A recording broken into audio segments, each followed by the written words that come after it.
Fallout Equestria, Project Horizons. Noblesse oblige. They are not slaves, they are servants. We have given them homes, food, clothing, and purpose. We have given them a life. So, tell me about the lightning rods, I asked Glory as we rolled northeast away from Grimhoof. We were snaking our way between the skeletal shells of old commercial buildings, their decaying walls sporting layer upon layer of gang graffiti. I wondered who the Never-Enders had been and how they'd been replaced by the Hell's Ponies. Then the Nightmares had spray-painted over that. One wall ahead boldly declared, "Fuck Big Daddy," but that message was punctuated by what I suspected was a desiccated body of the author impaled on rebar jutting from the wall beside the declaration. I need to know exactly how they work. I don't know the specifics of the operation, Glory replied, looking at me in concern and chewing on a wingtip. All I can give you are generalities. I gave a small nod.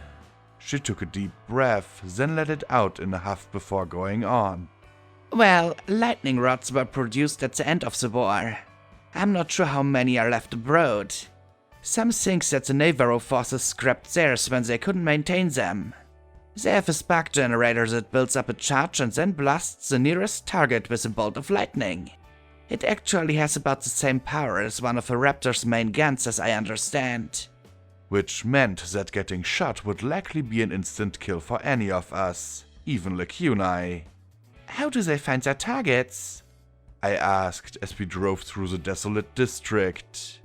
I magically pulled the macabre remains of the graffiti artist from the rusted metal as we passed, letting the ganger corpse clatter down to the rest of the bones scattered along the sidewalk. Better to be more anonymous bones amidst the rubble than some grisly fetish on a wall. Blackjack, are you sure?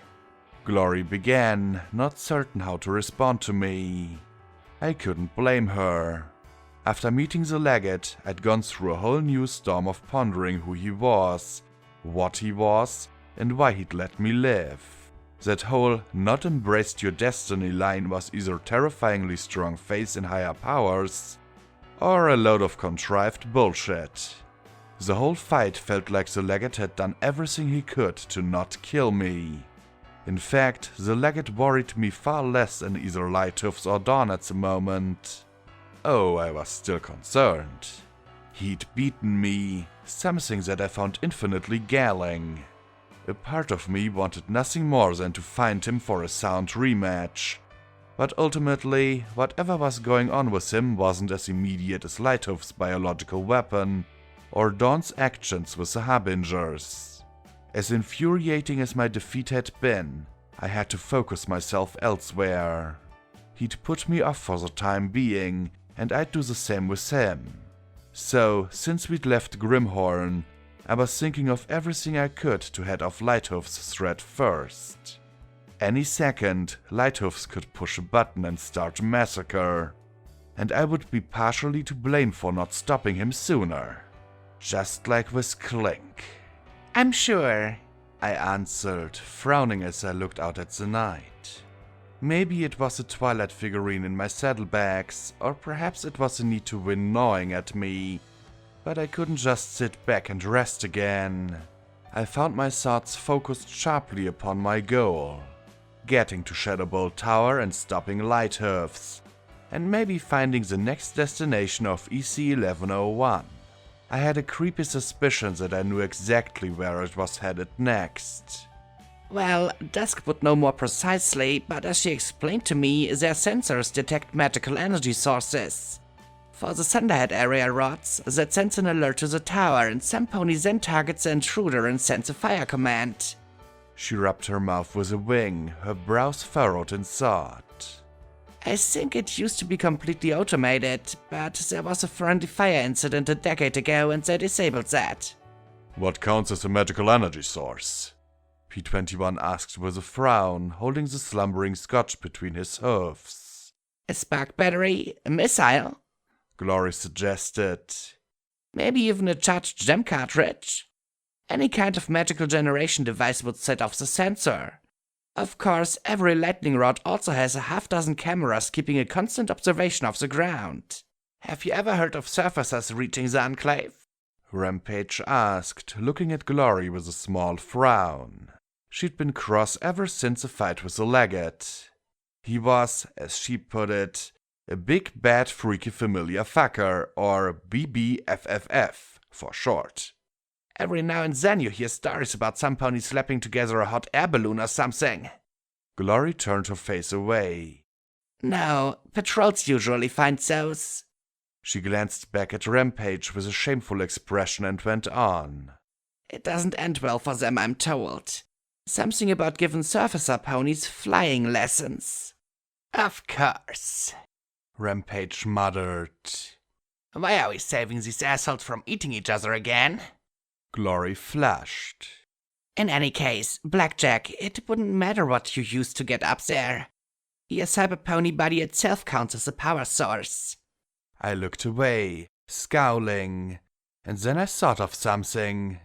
So, just unplug me? I asked with a hopeful grin. Glory gave the "Blackjack is not a smart pony" sigh.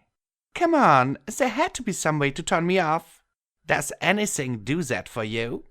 Rampage asked with a smirk, and I rolled my eyes. No, I'm pretty sure she... The Pegasus began, then groaned as I flushed. I wasn't that bad. Glory covered her face with a wing. Blackjack, we can't just deactivate you.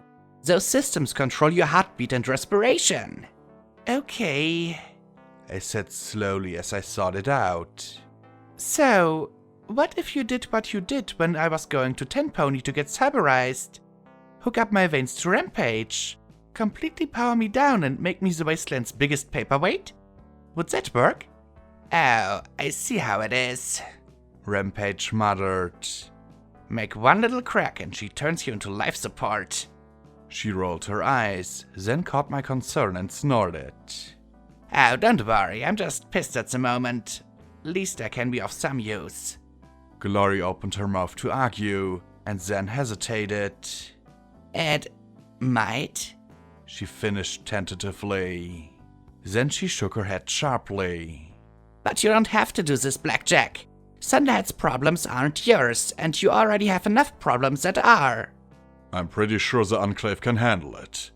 P21 agreed. Right, between Dawn and that striped motherfucker, I'd say your plate is pretty full.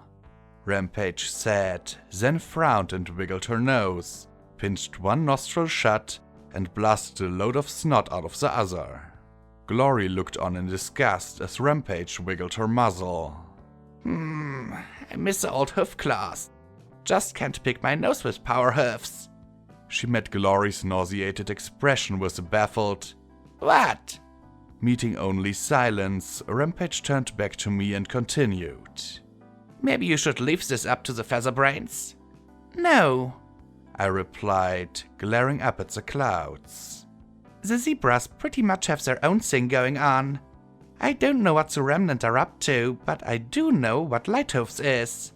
Till I can talk to Sakashi, Xenith, Zodiac, or someone else who knows what they might be doing or how I can stop it, I'll focus on things I can deal with. But are you sure? P21 asked with a small frown. Of course not, but it was the only step that made sense to me. I saw it as a card game with the stakes being the future of the Enclave. Maybe Twister will reach help in time, then Nevarro will have to go all in. They will attack the tower and Thunderhead. If their attack is successful, then Lighthoofs will call, launching his weapon. Maybe one gets through. How many thousands will die from the cannibal plague? Maybe it doesn't. Then the Nevarro will crack down hard. Worse, they might capture the disease themselves. Call me cynical, but I don't have a hard time imagining the Enclave using a rain-delivered bioweapon to the wasteland. But what if Lighthoofs is right and the Nevarro back down? Glory asked with a hopeful smile. Then Thunderhead wins. Huzzah! Nevarro will have to submit and watch as their power crumbles away to the economic and technological might of Thunderhead. I put a hoof across Glory's shoulders and asked, Do you think they'll fold like that? They might, she began. Then she closed her eyes and hung her head a little. Finally, she answered in a tiny voice. No, you're right. They'll fight. Wage one final massive battle. Lighthouse is betting that the Grand Pegasus Enclave won't risk it. He's probably counting on some backroom deals being made so the Enclave leaders save face. Too much golden blood made me painfully aware of such arrangements. I stared off at a lone monolithic skyscraper with the Stable-Tech logo on the side, remembering the meeting. But I saw High General Harbinger in a meeting, and he was ready, actually eager to attack even with the possibility of the bioweapon. Rampage frowned at me. Did that bullet knock some extra smarts into your brain, Blackjack? Hush, P21 said with a small smile. So, what's your plan? I assume it will involve running for our lives at some point. My plan? I frowned at him a moment. Getting to Thunderhead, a meeting with Honored Counselor Stargazer, and having her put the brakes on this crazy train. And if she can't or won't? Rampage asked. We bust into Shadowbolt Tower and destroy the plague ourselves, I answered, glossing over the fact that I had no idea how we'd accomplish such a thing. We give them Lighthoofs as a rogue element and remove the excuse for an attack. And if they attack anyway, we stop them. Again, just how we'd do that was lost in the nebulous cloud of conviction that somehow I would pull it off. Glory stared at me with a small smile, then said, Only you could say something like that with utter sincerity and still have it actually sound possible. I smiled and rolled my eyes a little. Oh, I don't know. I'm pretty sure that Little Pip or the Stable Dweller could take on the Enclave and give them a run for their money. Funny how that little comment seemed to shake their confidence a bit, and, oddly enough, I imagined a tiny lavender unicorn groaning and covering her face. I had no doubt, though, that if I did fail or fall, some pony else would step up and finish things. Maybe P21, maybe Glory, maybe even Doof, if he truly wanted to change his ways. If I could do it myself, though, I would. I'd already damned and broken myself so many times over that I'd happily spare another if I could. P21 leaned over and started talking with Glory about ways they might handle the lightning rods and what they'd need to plug me into Rampage. The striped mare entertained herself by hypothesizing on ways to kill the legate, involving meat pies and balefire eggs. That gave me a chance to address something else. Are you okay? I thought at Lacunai, glancing at the Elicon flying silently above us. Of course. How could I be otherwise? Lacunai replied in her familiar, soft voice. Yet there was a tension beneath it all that bordered on snippy. I just waited patiently, and after a few moments the mare said, in more familiar, worried tones, "The Black Book is coming." I thought back to Project Eternity. Rarity's Black Book? Yes, Lacunai replied, an unfamiliar tremulous edge to her voice. It is disturbing. I thought that the goddess wanted the Black Book. For Elicon stallions or something like that. Given what the goddess was, though, who could really tell?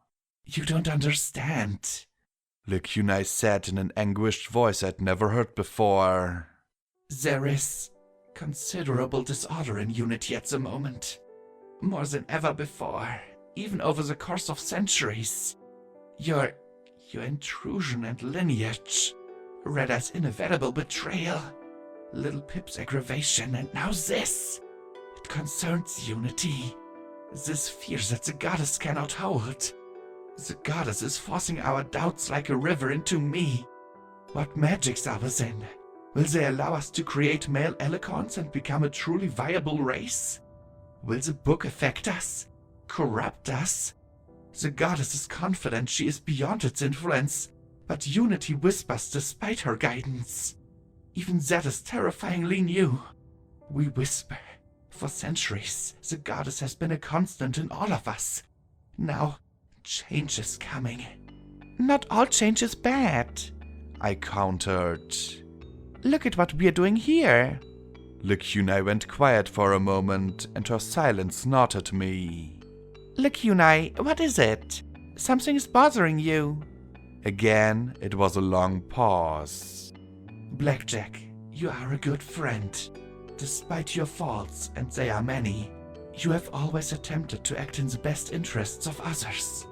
Your sacrifices are admirable, and your hope that good can ultimately triumph is an inspiration. Another pause before she added in a mental whisper, I do not want to wrong you again, Blackjack. When have you ever wronged me? I asked back. I mean, pulling me out of 99 was rough, but better in the long run. I forgive you for that. Besides, I think that might have been the goddess, but other than... I froze as I heard the mental sob and looked as surreptitiously as possible at my friend above and the tears on her cheek. Lacunai, what's wrong? You are a dear friend, Blackjack. Lacunai replied. Since you joined Unity, I have tried all I could to shield you from her. But the goddess has plans for you, Blackjack. Plans soon to come to fruition. And I can think of no way to protect you or help you. I can do nothing. She wailed, and I imagined I could see the goddess looking on in mirth. Lacunai, stop and talk to me. What is going on? I asked as she wept. The sensation was like a brush from my mane to my tail, a pressure that reminded me of when I had eardrums to pop. The goddess suggests you not worry about this one. This vessel is full to bursting, and the goddess suspects it will not last much longer. Stop it! I mentally snarled futilely, grimacing. Oh, this is well past the point of stop. The goddess purred. So many treasonous thoughts and feelings. Weakness, compassion, guilt, shame, pity. You're killing her! I said mentally as I clenched my eyes closed, aware that Glory was talking, but I was focusing entirely on that cold voice within. Killing her? She was never alive. Besides, where will all those horrible weak thoughts go if she dies? The goddess sneered. No. Soon all those nasty, weak memories will drown this little joke of a personality she pretends to have, and she'll be full to the brim with poisonous thoughts. The goddess shall lock her up somewhere with a nice barrel of radiation. I felt that pressure grow over my entire body. My horn glowed and drew vigilance. Blackjack, what is it? What's wrong? Glory asked. P21 looked from me to the gun and back again. Are you okay? It took every bit of willpower I had to put the gun away. That was all I could manage to do. I'm fine, Glory. Thought I saw something, that's all. I thought a second later at the goddess. You can't. Given my company, it seemed appropriate. Such language. Such impudence. The goddess chuckled. You should be more respectful. After all, when this Lacunai is broken, the goddess will need a new cesspit. The sensation of being gripped became one of being squeezed. Guess who the goddess has in mind for the role? If only my friends could read my mind, could hear me screaming. Oh yes, Blackjack. The goddess has plans for you. Such plans. And soon. She said in a tone of supreme satisfaction. Continue your little quest. The goddess doesn't want your friends to interfere before it's time. There was a pause. Oh, and if you behave, I won't have to crush your little blue lover's head like a grape. Are you sure you're okay? P21 asked as Glory put her hoof on my shoulder. Yeah, I said with a happy smile. I'm just fine. Fine as I'll ever be. Overhead, Lacunai shed tears for both of us. You still haven't been very clear about this flying machine, P21 said as we moved northwest out of the ruins and into a stand of long dead trees. I might not be able to complete my plans now, but I couldn't exactly tell my friends that. I sighed. Okay, to be fair, I don't actually know someone who has a flying machine. P21 frowned, his ears laying flat. More like, I've seen a person who had one a long time ago. Glory knitted her brows together with a smile that made me wonder if she was reminding herself that she loved the not smart pony. I don't know if the flying machine still exists, if it can still fly, or if I can get my hoofs on it, if it doesn't can. P21 sighed and pulled his hat over his face, masking his mutters. Glory coughed delicately. I don't suppose there's a plan B? Yes, I replied sarcastically. my plan B involves going to the skypod and trying to smuggle ourselves on a Vertibug. And if that fails, we could try using EC1101 and the MAS EBS tower to try and talk to Thunderhead's leaders. Doubtful I'd get to do either, but I could get Glory home at least. I could do that for her. The ruins had given way to a cracked driveway snaking back towards the reservoir. Dead trees rose like scattered spears across the landscape. Many more lying in heaps and piles where innovation had kept rotted bay. I noted a great deal of garbage mixed in with the rot, heaps of refuse scattered here and there. Blue bars were scattered here and there too, and once I spotted a scavenger hiding from us as we passed. We drove by a small caravan of 3 armed guards escorting a dozen wretched-looking ponies, but when the armed trio saw me atop theirs, they immediately broke for the woods. Aside from 1 or 2 who fled the opposite way, the captive ponies simply stayed put in the rain. A stockade of sky wagons, wood and scrap metal rose up before us as we approached the large wrought iron gate rising ahead of us. 2 large towers flanked the entrance, and there were others built up along the length of the wall. As we approached the front entrance, someone began beating frantically on a garbage can drum, and sentries rushed into position. Deus's engine let out an unimpressed snort as he halted in front of the entry. There were still flecks of gold leaf clinging to the metal. I imagined the grandeur that the occupants clung to was just as fragile as those tarnished yellow curls. Elysium Garden. Halt! Shouted the stallion through a bullhorn from the far side of the gate. Deus grumbled his engine as Scotch Tape and Boo roused themselves from their naps. State your name and business with the society. More ponies were moving up onto the top of the barricade, mostly possessing simple hunting rifles. Not a missile to be seen. It didn't mean that they weren't keeping bigger stuff in the rear though. Security, I've come to speak with King Awesome, I replied with a half smile. Reapers have no jurisdiction here. The stallion squeaked nervously. I must ask you and your tank to leave immediately. P21 frowned and moved the tired Scotch and Boo further back on Deus's turret, while Glory bit down on Vigilance's mouse grip. I'd loaned her the gun since her own had been scrapped. Rampage, though, rose to her hoofs in one sinister, almost sexy movement.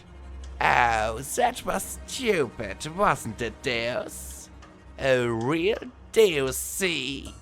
Rampage laughed and grinned, then turned her full attention to the gate. You got 3 Reapers here, 2 of the fucking top 10, and security, and you're thinking to keep us out? That's funny. That's real funny. She scraped her hoofs on Deus's armor with a screech as she grinned at the pony.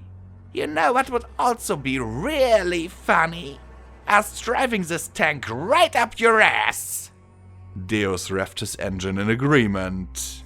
Rampage, that's enough, I said as I stood beside her, trying to suppress my smile. Enough? I haven't even started. Rampage replied with a pout. At least let me get a barrel up there. I just want to speak to King Awesome. A quick question and I'll be gone, I said as reasonably as possible to the stallion. Absolutely not. I have orders. You must leave immediately or we'll shoot you all. Really, I mean it. I sighed. I really did not want to do things this way. One, two. He began in his high-strung voice. I watched the milling blue bars. Red and it's dead. Oh, shut up! You're going to get yourself killed! A mare snapped from behind the barricade. The guard ponies started in alarm.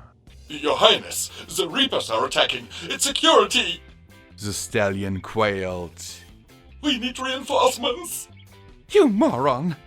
The mare snapped. If they were attacking, you'd have been dead 2 minutes ago. Honestly. A moment later, a blue glow surrounded the gate. It swung wide and a trio of white unicorns stepped forward. A shield protected the three from the misting rain. Clearly, these were not wastelanders, and one I knew. Blackjack. Prince Splendid said with a generous smile, wearing absolutely pristine combat armor. Welcome home. The white, blue-maned stallion, who I'd met months ago outside the Fluttershy Medical Center, still stirred a base, fundamental part of me. I reminded myself he was head of an organization of slave-mongers.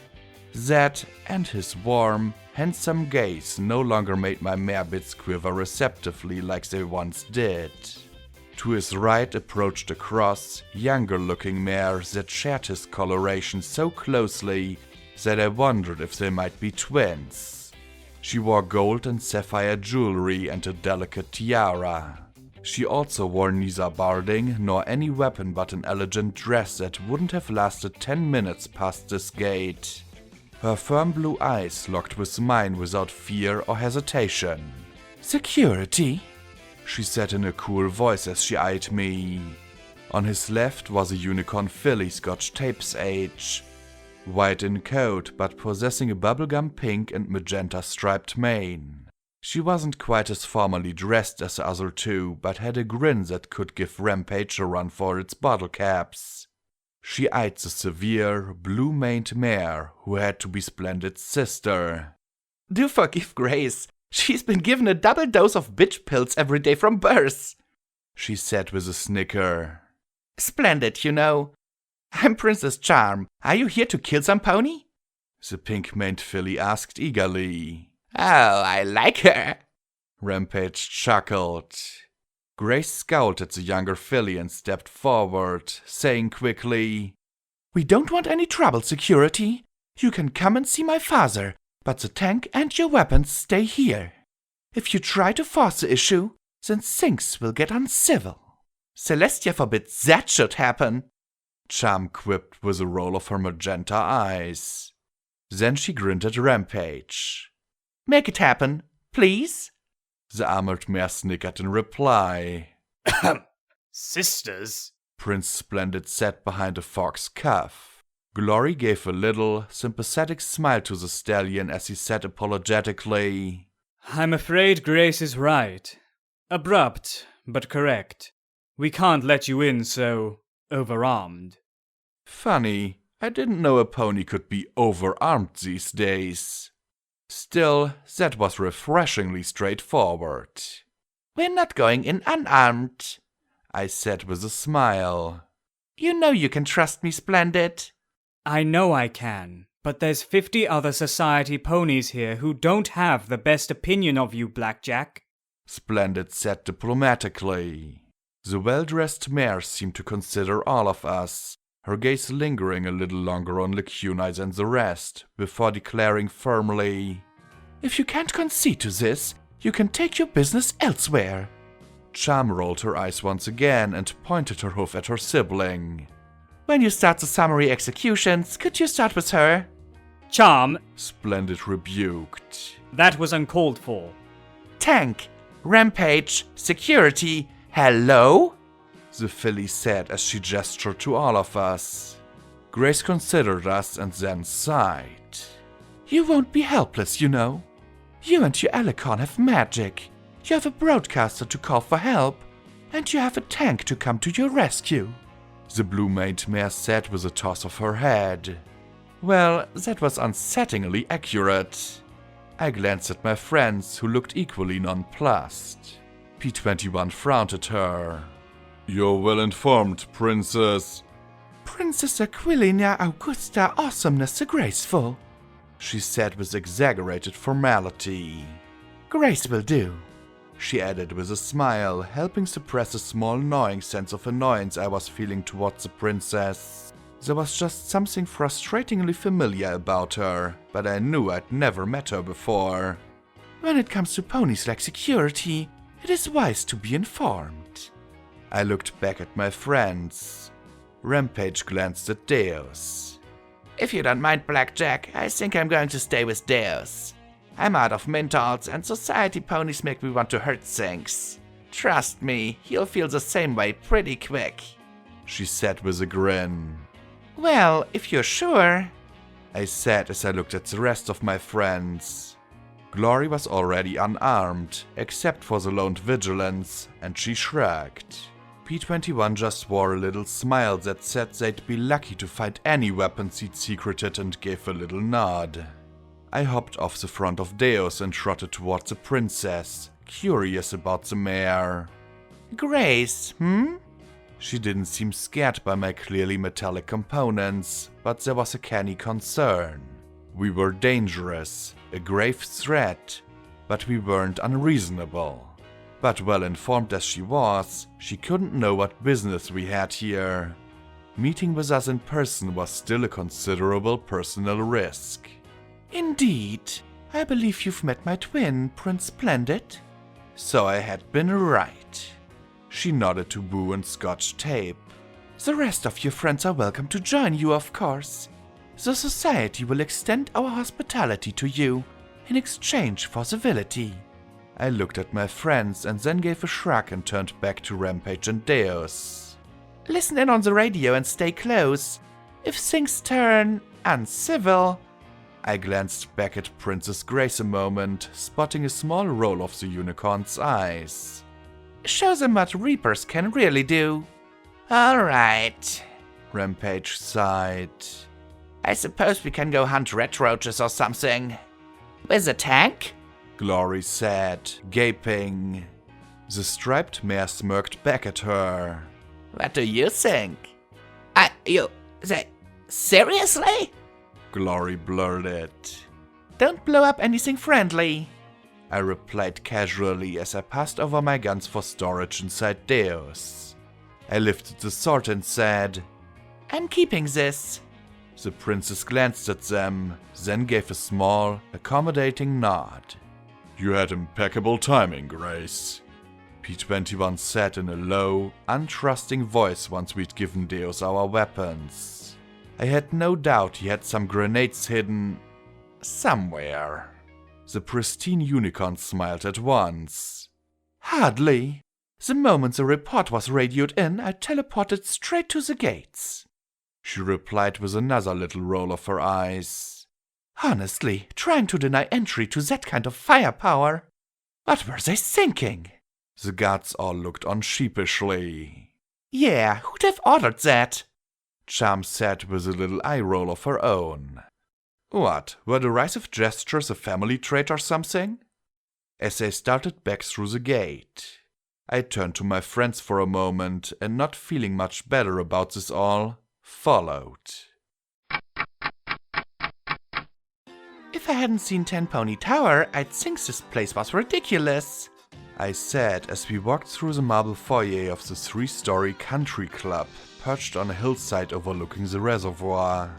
Every effort had been made to preserve the building from the ravages of time and decay. It resembled a tiny pearlescent bubble of the old world. The society ponies were almost exclusively unicorns, with perhaps a half-dozen well-dressed earth ponies talking amongst themselves. Overhead, a massive chandelier filled the hall with warm, magical light. It was a far cry from the grubby shacks outside. Clustered on some old clearings for something that Splendid had called a golf course, they'd been groups of a dozen or so buildings surrounded by fences. I hadn't seen many ponies though, only a few elderly and children taking care of chores like tending their own weedy gardens. The barbed wire-topped fences, I'd been told, were to keep the serfs from fighting with each other in the middle of the night and to protect them from occasional renegades from the lake. Right. And Stable 99 kept the males locked up so they wouldn't exhaust themselves. The problem was, while I felt for the dingy ponies in those hovels, I couldn't see a way to help them. There were more ponies here than any place I'd seen yet. It wasn't surprising now how poorly armed those guards at the gate had been. The society must have had 100 or more ponies keeping watch. The ponies outside the marble building wore Steel Ranger power armor. Apparently, blowing up the Celestia had given some of the Steel Rangers a career change. Fighting the society would take some heavy firepower. Heavy firepower that could be brought to bear without shelling slavers and slaves alike. Deus wasn't exactly a precision weapon, and I did not want another fallen arch. Nice place, P-21 muttered. Bought with slave labor. Serfs, Splendid corrected immediately. not slaves. Forgive me if I don't appreciate the distinction, P-21 replied. There isn't one, Charm said with a shrug and a happy smile. There is, Grace countered with a frown. Stop being obnoxious. The pink-maned filly simply smirked in response. Splendid cleared his throat and said in a voice of pure reasonability, Serfs, not slaves. All our serfs willingly agreed to work for the society. We provide food and security, and they provide labor. It's an equitable arrangement. he said with a smile made for reasonableness. The way he kept staring at my tail was making me feel tense. Right, like the equitable living conditions, P-21 said, gesturing to the sumptuous quarters. They chose to come to us, Grace said firmly. We are not raiders. We don't go out and capture ponies to work for us. Every serf must sign a contract that clearly outlines their duties to the society and the society's obligations in return. The contracts are all enchanted so that only a signature that is willingly signed is valid. You can't just sign a pony's name for them. I recalled 3 slavers forcing ponies to sign your damned contract, I retorted. They stuck them in a nice patch of innovation and let it slowly leech the life out of them until they agreed. Grace jerked as if slapped, looking from me to Splendid. The stallion coughed and averted his eyes. There is some question to as if the contract is, valid if signed under duress. After all, the perils of the wasteland put us all under duress in some form or another. Is starvation duress? Is sickness duress? What? There is a difference between a pony starving and a pony forced to sign or die, Grace snapped. Do you mean you knew about this, Splendid? That's father? Splendid screwed up his face and made a vague expression. I'm sure there's some pony investigating it. The point is that the work here is far better and safer than scrounging around in the wasteland. And I'm sure you work right along beside them. Share the same food. Oh, and I bet there's never been a case of abuse, P-21 said sharply. Because the ponies with the power are always kind and benevolent. He looked at me and growled. Please tell me you're going to kill all these fucks. Charm giggled. Oh, finally, something interesting. I blinked, at a loss for what to say. Why couldn't some pony just shoot me or threaten me? The last 2 times I'd tried to fix communities, it blown up in my face. I was definitely seeing the society due for some kind of reckoning, but I just wasn't sure if I was the one to deliver it or not. Splendid coughed and looked equally uncomfortable, while Grace frowned back at the shags. Well, some pony has to be in charge, right? He said after a moment. Better us than a pony like Red-Eye. He tried his loin-melting smile on me once more, baffled that it wasn't having the effect it once did. If it hadn't been for Stygius, I would have bucked his head clean off his shoulders. I suppose that if they didn't like the conditions here, they could take their chances out in the wasteland. Glory suggested hesitantly. But I remembered those wretches picking through the trash. That wasn't much of a future. I supposed serfdom was a tiny step up from slavery. Maybe. Still felt wrong, though. Well, we'll have to see about this, right, Blackjack? P21 asked as he looked at me with a sure smile. I stared back at him in shock. Right? I looked around at the others and rubbed my mane with a hoof. I don't know, P21. I really just want to talk to King Awesome. And avoid another war with another group of ponies when I didn't know all the details of this place. Excuse me? He said flatly. Well, the ship's all we need from him. If he doesn't have it, then I don't see the good that picking a fight with yet another group of ponies will do.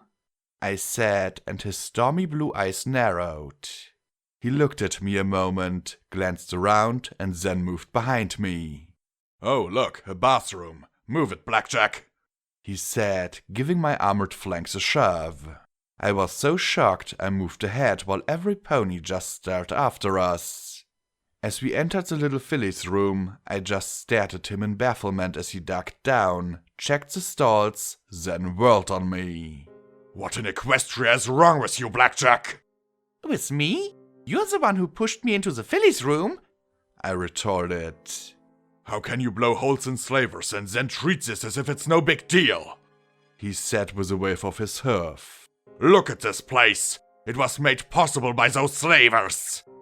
You heard them. They're serfs, not slaves.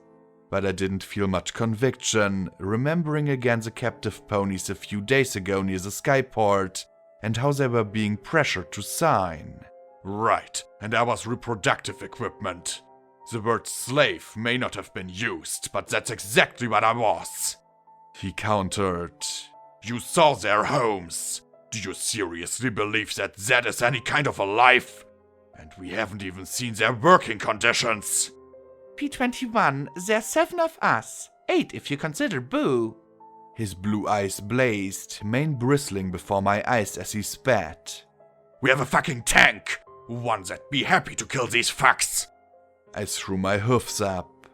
What do you want me to do? Kill the society ponies and their guards and set every pony free? Or at least those that weren't collateral damage?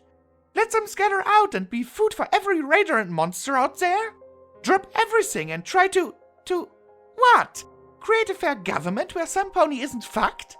Have you forgotten me trying to fix Flank? Have you forgotten 99? He seemed to vibrate before my eyes. I can never forget, Blackjack. Have you? I remember killing every pony there because I fucked up and didn't make sure that Rivets knew about the virus. I roared back at him. Do not ask me to radically change societies. I'm not qualified. I paused and took a deep breath. All we're here for is the airship.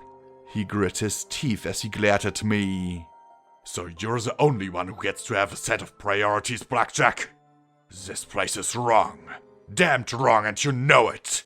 I don't care if they call them slaves, serfs, servants, workers, employees, or bosom bodies. If they're living and working in those conditions, they're being used just like I was. He stared back at me with a chilling fire in his eyes that I hadn't seen in a long time. But oh, so long as they get you what you want for your next step, it's fine. I gestured at the door with a hoof. I already have half the hoof against me, P21. And any day the goddess might take me over for good. I'd like not to add another group after my head. You're assuming everything is bad just from where they live. For all you know, they're happy to be here. They may even be grateful. He closed his eyes tight, flinching back as though I'd struck him. I'm sure some of them are. He muttered quietly. There were males in 99 who were grateful for the shots. How lucky we were to get shots. And slop to eat. So very grateful to not be dead. He grimaced, fighting the liquid shame creeping down his cheeks. I know I'm not being objective here, Blackjack, but I need to do something. And I need to know that you will do something too. Why? I demanded, wanting my heart to thunder and my breast to snort. Wanting to show my agitation and frustration. This mechanical stillness inside me was infuriating. Why me? Because you can and I can't! He shouted in my face, tears running down his cheeks in frustration. Because you have the power to do this and I don't! You do the audacious and the impossible every single day, and I know that if you wanted to change all this, you could! He closed his eyes, shaking as if on the verge of breaking. You do so much! Do this! What the fuck was wrong with me? Why was I trying to rationalize this? I should just get a bottle or 10 of whiskey, gulp it down, and kick the whole rotten mess down. But as much as I wanted to, I also knew that things weren't that simple in the hoof. I could end up getting every pony killed if I did this wrong. But I also knew that P21 needed this, just as much as I needed to find horizons. It didn't matter what I was here for. He needed something else from this place. A chance to make up for 99. I looked at him and then closed my eyes. It's not always about you, Blackjack. Okay, I said quietly, then saw the shock spreading across his face. let's try to not do anything drastic right away though. We need information and you need to get it. First chance you can, slip away and get a good look at this place.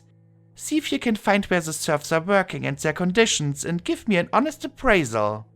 If it's as bad as you think it is, we'll think of something we can do without getting every pony killed. Alright? Yes, sure. He murmured as if he'd woken from a bad dream and he was trying to make sure that things were real. Thank you for trusting me with this, Blackjack. When I saw this place and that chandelier, he made a disgusted noise in the back of his throat. At least the 10-pony tower bunch didn't have this serfdom bullshit going on. I patted his shoulder. Don't thank me just yet. I'll help how I can, but I mean it when I say I don't want to slaughter the ponies in charge and trot on. I don't have the best track record with fixing settlements, good intentions or no. So, if you think we have to do it, then we'll do it smart and right, okay?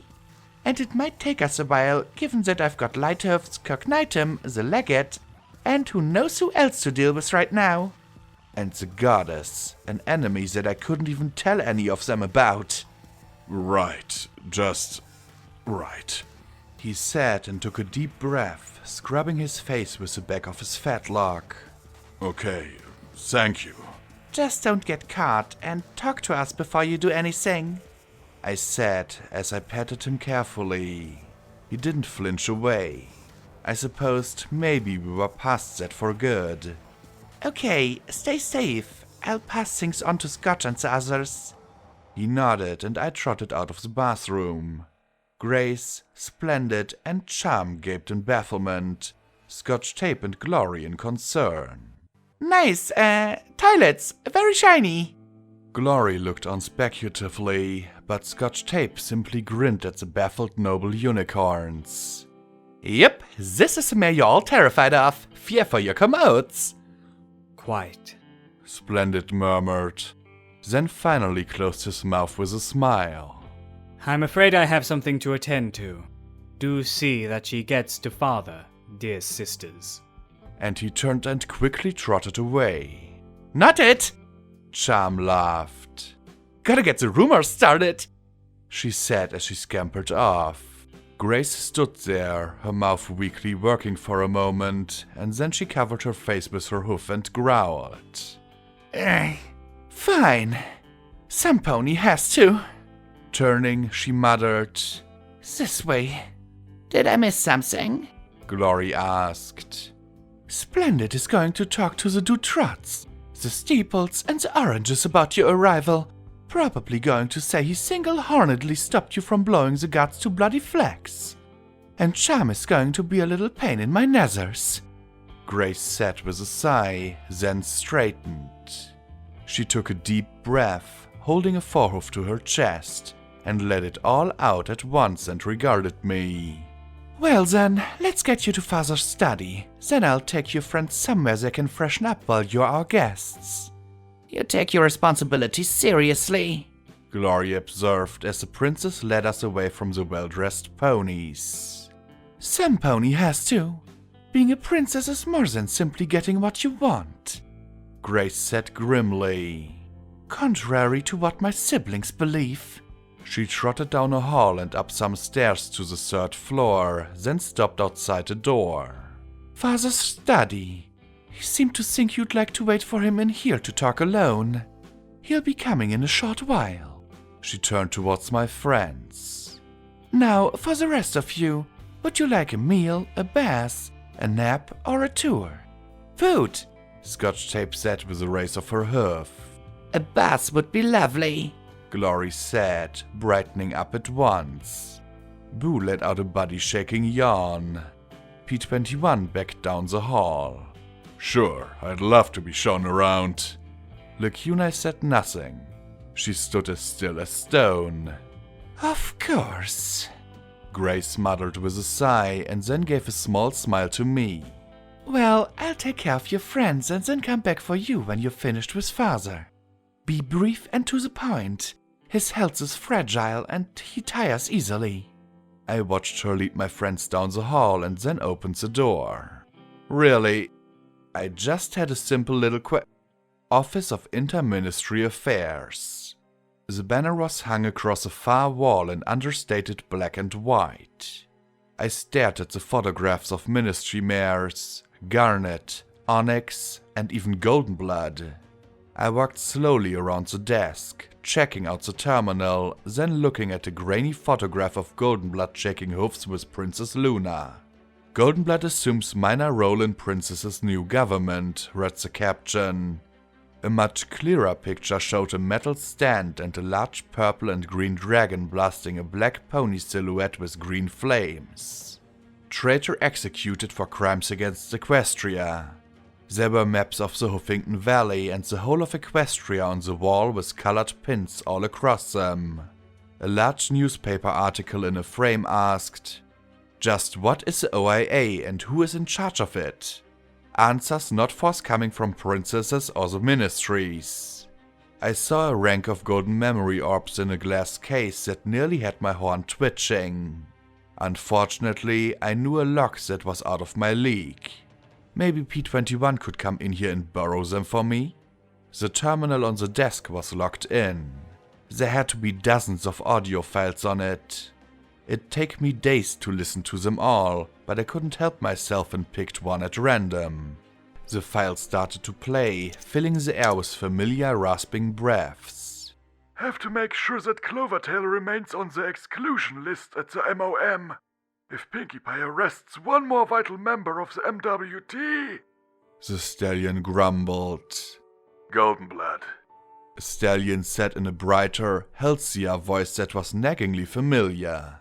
You're late. Garnet's already started the meeting. There was a long pause. You look terrible. Pinkie Pie arrested Clovertail again, Trottenheimer. Goldenblood rasped, then thumped his hoof. Doesn't she understand that Clovertail's company makes the arcane spell matrices for Steel Ranger power armor? If Clovertail is removed, the company will shut down till they can elect a new CEO. Clover set up a legal nightmare to protect himself. It takes him a month, too, if Applejack decides to try and play Ministry Mayor. That could be more than 500 units delayed. He let out a long, suffering sigh. Why can't Pinkie Pie keep her law enforcement to annoy the aristocracy and stop interfering in the running of the country? I doubt she sees it that way. Clovertail is scum. You know what he's done. Trottenheimer said in a harsh voice. Goldenblood let out a hissing sigh and said, Scum we need for a few more years. A few months at least. Then the princess can round up Clovertail and me along with all the others when she cleans out the garbage. There was a pause, and then Goldenblood said in a mutter of shameful resignation, He's a lesser evil. There are a lot of those in Equestria these days. Trottenheimer remarked. Is that why you look like hell? There was no answer for a long minute, and then Goldenblood replied. I haven't been eating much, sleeping less. I've been trying to keep Luna out of my dreams. Oh well, that's brilliant. Hunger and sleep deprivation are wonderful assets for any leader looking for complete burnout. Are you drinking as well, Goldie? Don't be ridiculous! Goldenblood snapped, and then his voice softened. I'll be fine. We're so close. Just a few more things to wrap up. And then... I'm worried about you, Goldie. Every pony at the office is. Trottenheimer replied. If they knew your plan... Their concerns are misplaced. Better to worry about the princess and Equestria. Goldenblood said, then let out a long, tired groan. Just a few more months. Perhaps even just a few weeks. Twilight Sparkle will have her damned alicorns if she keeps poking around Hippocratic research as she has. I'm half tempted to simply tell her what it will cost. Maybe that will change her mind. And after Twilight mass produces alicorns, what then? That will probably be the point when the plan can finally be finished. Luna will have a government that will last 1,000 years. Equestria can finally return to normal. And Twilight will be executed for crimes against equinity and undermining the regime. Goddesses, if only she stopped. There was a tired longing in his voice, as if he would give anything, even his life, especially his life, to have that. Bully for her. What about you? Trottenheimer asked. There was a ping, and for several seconds a long, low tone rang out. Put that thing away, Goldie. I hate that sound. The note faded away. A few seconds later, Goldenblood answered grimly. Likely summary execution. Hopefully it'll be quick. But banishment to the sun would be quite a spectacle. It's not funny. I wish you wouldn't joke like that. Trottenheimer muttered. Some pony will have to pay for all we've done here. Likely many ponies. Hopefully fewer than I originally planned. He coughed and wheezed. Ironic. I fully expected to die 10 years ago. 10 years. Now I wish I had. Before Fluttershy? Trottenheimer asked sharply. I was a broken bird to be mended by her. A pet she foolishly fell in love with and who foolishly loved her back. Too bad it ended up hurting her too grievously to ever forgive myself or her. He muttered wetly. She deserves some pony far finer than I. Oh please, if this descends any further into a self-loathing pity party, I may be sick. There's no reason for this, Goldenblood. Talk to Luna. Do something really radical and talk to Twilight or Fluttershy. You're not alone. There was a ping, and another long tone filled the air. And throw that thing away. It helps me concentrate. Goldenblood retorted. I don't care if it gives you wings. That stuff is no good. I work with it as little as possible. The tone trailed off. Maybe it's time to admit that the plan isn't working. It's working fine. I just have to hold on for a little longer. Just a few more things. We can get a second or third Celestia 1 built, so we can target the interior, their front lines, and their launch islands. Or finally the Torcomare online and connect it to the Hoofington Megaspell facility. Or perhaps see if I can work out a deal in the back channels. There was another ping and long screaming note. Goldenblood, enough. Just stop. This plan you came up with a decade ago has gone too far. Go talk to Luna. Tell her everything and resign. And who will take my place? Horse? Oh, he'd love that. Garnet? You? He snorted and blurted. Celestia? He let out a long, tired sigh. No, I'm already quite thoroughly damned. I won't condemn another to my position. I've done enough to deserve all that's happened to me. All that will happen. All that matters is Equestria. That when I'm finally removed, everything can return to those better days. We'll have a princess who can rule the kingdom as she needs to rule it. And there won't be a need for war or the ministry mares anymore. And things will be better. I just have to hold on a few more months. Trottenheimer didn't say a word. Goldenblood suddenly emitted his rusty chuckle. You know, it's funny. I was born in the zebra lands, learned their tribes and language, tutored by zebras. I was more striped than any pony before the war, and when Mother died, I didn't want to come back. But when I stepped off the boat and saw this green and bright place, I knew that there was something special about it. That there was a goodness here that I'd never known or imagined. A promise that, if you were good and tried hard, everything would turn out okay. Goddesses, I loved Equestria, with its strange and silly and delightful inhabitants and their odd and baffling ways. And yet, no matter how I tried, I was always apart from that goodness, terrified of it. I'd watch Equestria from far with longing, see the ponies and their friendships and day-to-day concerns, and I'd stare in wonder and terror. It was like a precious bauble of spun glass, and if I dared touch it, it would shatter from my careless pretension. I wasn't worthy of Equestria. That's quite a monologue. I remember when you couldn't say 4 words without gasping. I've been practicing what I'll say for my last trial, or right before my execution. Goldenblood gave a hollow, grim little laugh. It soon died, and Trottenheimer didn't share it. Finally, Goldenblood said with quiet conviction, It will get better when it's all over. And if it doesn't?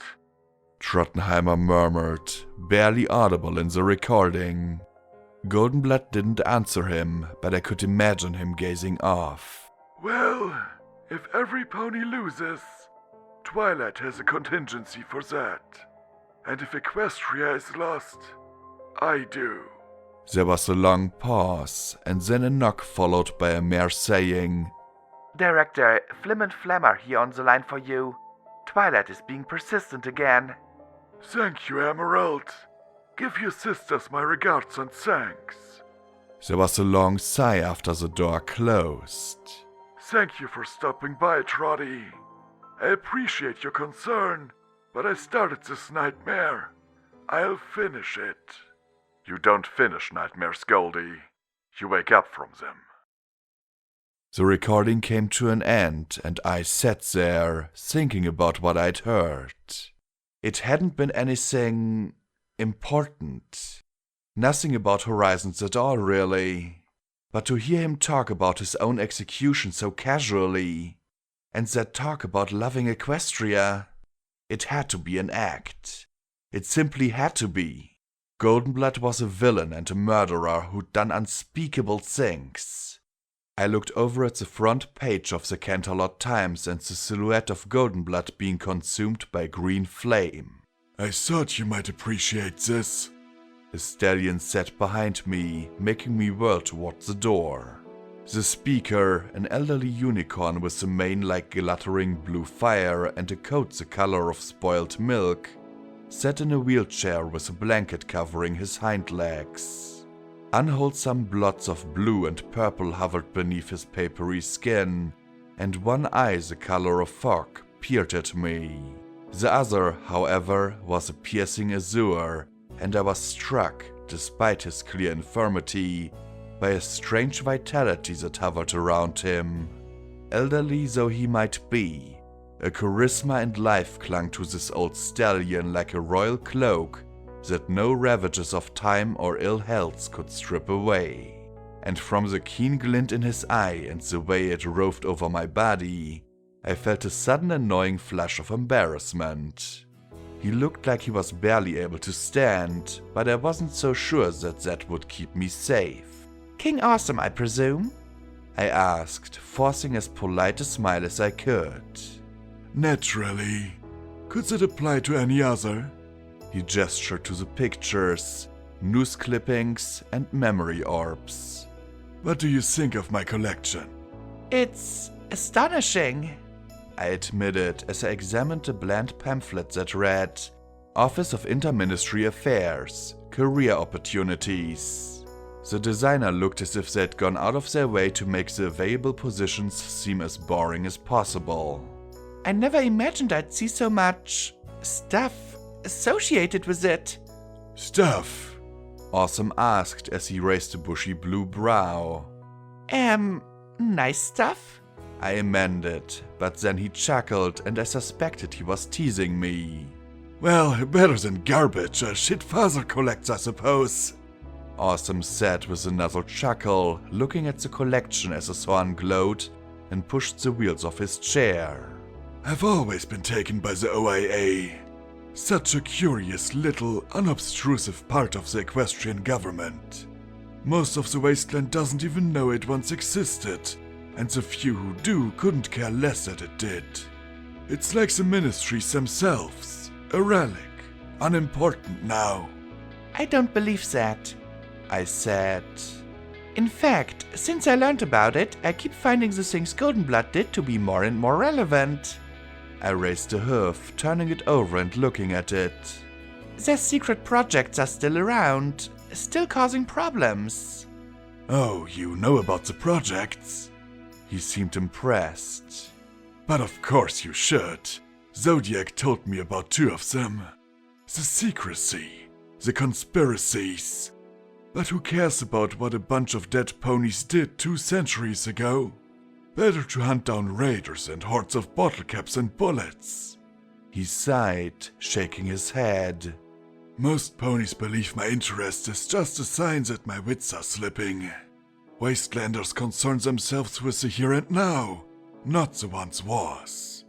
I had to admit, if I didn't have the mystery of what Goldenblood had done, I probably wouldn't have lasted long in the wasteland. First I kept going to keep EC-1101 away from Deus.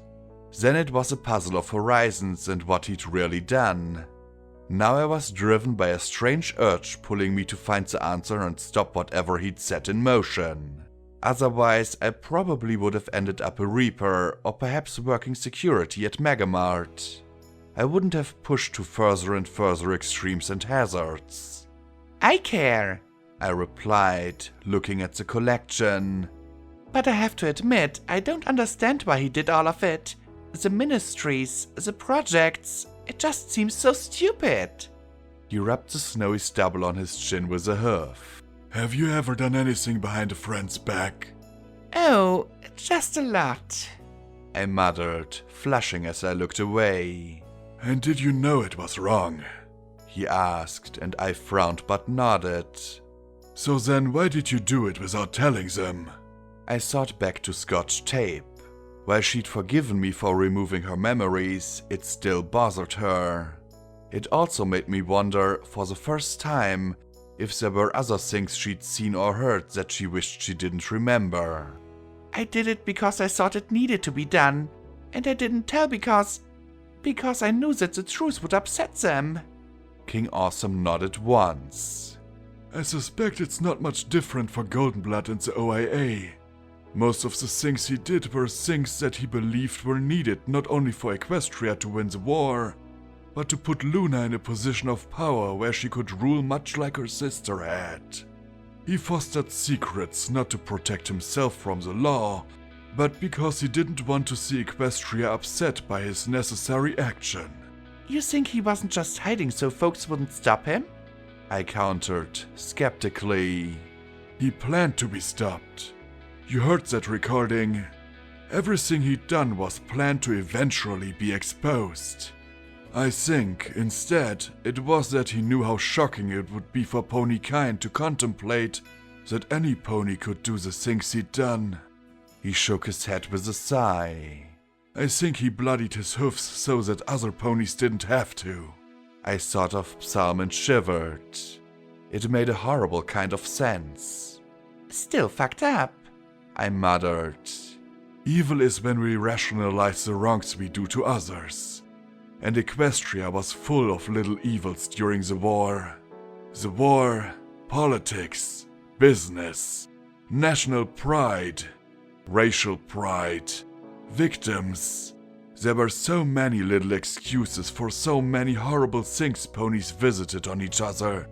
Even today, he said with a chuckle. Somehow the wicked always seems to find ways to justify their actions. I thought about the legate and his grand talk about destiny and how full of shit it was. And the society? Does it do the same? He was silent a long moment, his blue eyes locked with mine.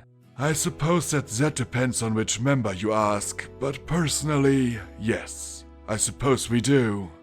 He sighed and shook his head, his gaze turning far more calculating. I glanced around at the OIA paraphernalia and then back at King Awesome. So, I suppose it would be fair to ask the question most pressing on the minds of my followers. Have you come as a bloody conqueror seeking to liberate the unwashed masses and put the heads of their overcultured oppressors on pikes before giving the whole operation to Big Daddy and the Twilight Society? I stared at him for several seconds, processing all that before summarizing my response in a nonplussed, Huh? Shaking my head, I frowned at him. Look, I could have saved all of you the pain and aggravation. I'm here for an airship for my friend. That's it. Well, my priorities might change depending on what P21 discovered, but I'd guess that's stable when I had to. He blinked at me for one moment, then threw back his head and cackled. You're here for that? The Fleur! Oh my! The gossip mongers will be so disappointed! They were absolutely certain you'd come to liberate the serfs! He wiped his eyes with one leg as he said with a smile, Take it! I frowned. Wait, just like that? Just like that. He replied with a smile, narrowing his eyes. If it will get you on your way elsewhere, I'll happily give you a piece of antiquated machinery if it will avoid other unpleasantness. He waved a hoof errantly. It will take a while to get skyworthy, and the society will quite happily show you the utmost hospitality until you leave. You're actually in time for the society's grand galloping gala tomorrow night. He suddenly frowned. Though getting a proper ensemble together will be tricky. I was so ready to barter, threaten, argue, or beg for the airship that simply being given it was making my head spin. Well, thank you. You can show that thanks by not trying any drastic changes to the status quo. The society has gotten very comfortable of late and they are extremely nervous that you are here to end that comfort. King Awesome replied with a chilly smile. So, security's really not here for more than the airship? Maybe. I frowned and he arched a brow over his brilliant blue eye. I felt a surge of P21's righteousness well up inside me. Well, maybe I am. I don't see much difference between serfs and slaves, and some of my friends aren't happy with what you're doing here. He just smiled, clasping his forehoofs together as he regarded me thoughtfully. Believe me, it could be much worse. He leaned back in the chair, narrowing his bright blue eye. When I met them, the society were a gang of thugs with slightly better than average manners and elocution. They were slaves then, toiling to grow food in the innovation-weakened soil of the old golf course. I had to teach the gang the concept of nobility, of being superior not only competitively, but in breeding, conduct, and spirit. If they were truly nobility, then they had obligations to fulfill. The distinction between slave and serf may not seem like much to you, but it's the difference between raiding settlements, slapping bomb collars on prisoners, and working them to death and accepting volunteers, giving them safety and food, and working them for half the day. I scowled at that, then shook my head. I really don't know about that either way. Slavery is wrong, but I don't know if what you're talking about is a form of slavery or not. He considered me shrewdly for a long moment. It's a semantic question, Blackjack, he said as he folded his hoofs before him. Do we keep our serfs here when they wish to leave? Yes. It prevents infiltrators. Do we require them to sign an agreement to become serfs rather than slap a bomb collar on every able-bodied pony we can? Yes. And are there some that use coercion to circumvent that rule? Yes. He finished, his face solemn and stern. Ultimately, the society is not perfect. No more than the Reapers or the Collegiate. It's not semantics to me. Wrong is wrong, and the society has a lot of wrong going on as far as I can see. Keeping intelligent sea ponies in some kind of zoo for your amusement? Using a minotaur to force ponies to sign your agreements so that you can pretend to be better than common gangers? It reeks of a whole lot of Brahmin shit, I said with more severity than I originally intended. But to my surprise, King Awesome looked more amused than offended. Of course it does. But what you keep failing to understand is that the society was, and can be, far worse. The distinction between serf and slave may not be much, but it is a distinction. Far better than the terms given by Red Eye. Should we force them to labor in irradiated pits for their freedom? Work them for 5 years in conditions few will survive? Make them fight to death for our amusement? That used to happen before I became king, he said severely, his blue eyes intensely boring into me before he gave a sigh and a shrug. As for the other accoutrements, well, the society is always desperate to set itself apart as sophisticated and special. Which is why they're so terrified of some pony like you coming along and challenging their complacency.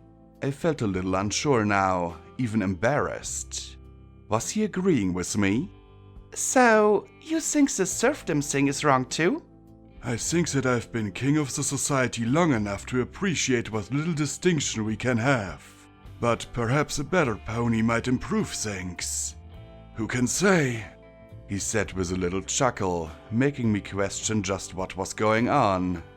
I rubbed the back of my head as I looked away. My uncertainty had robbed me of my former righteous indignation.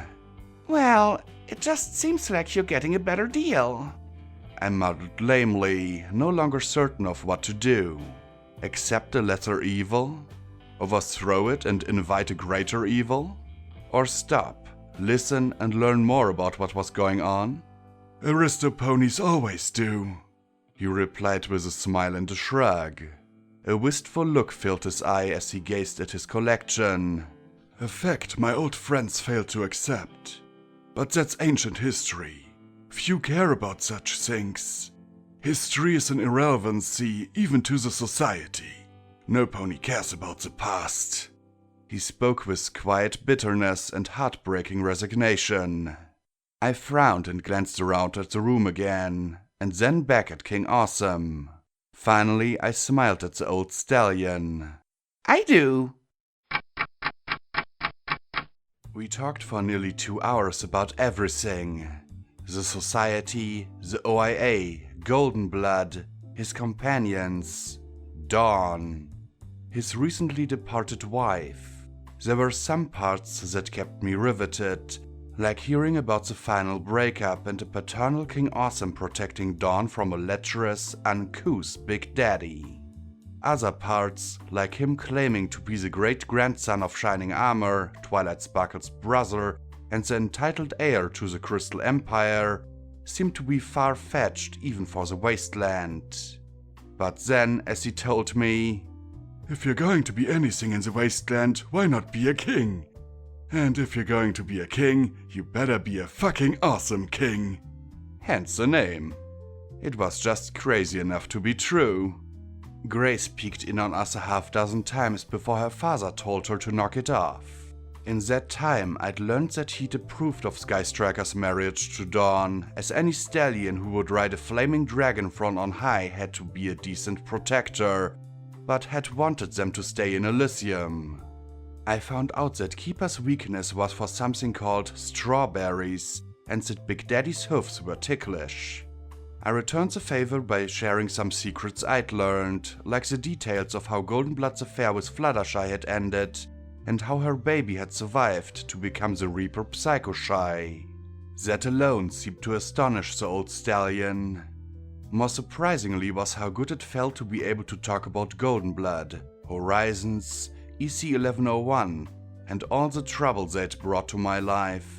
None of my friends had viewed the memory orbs I had, or heard the recordings, or anything.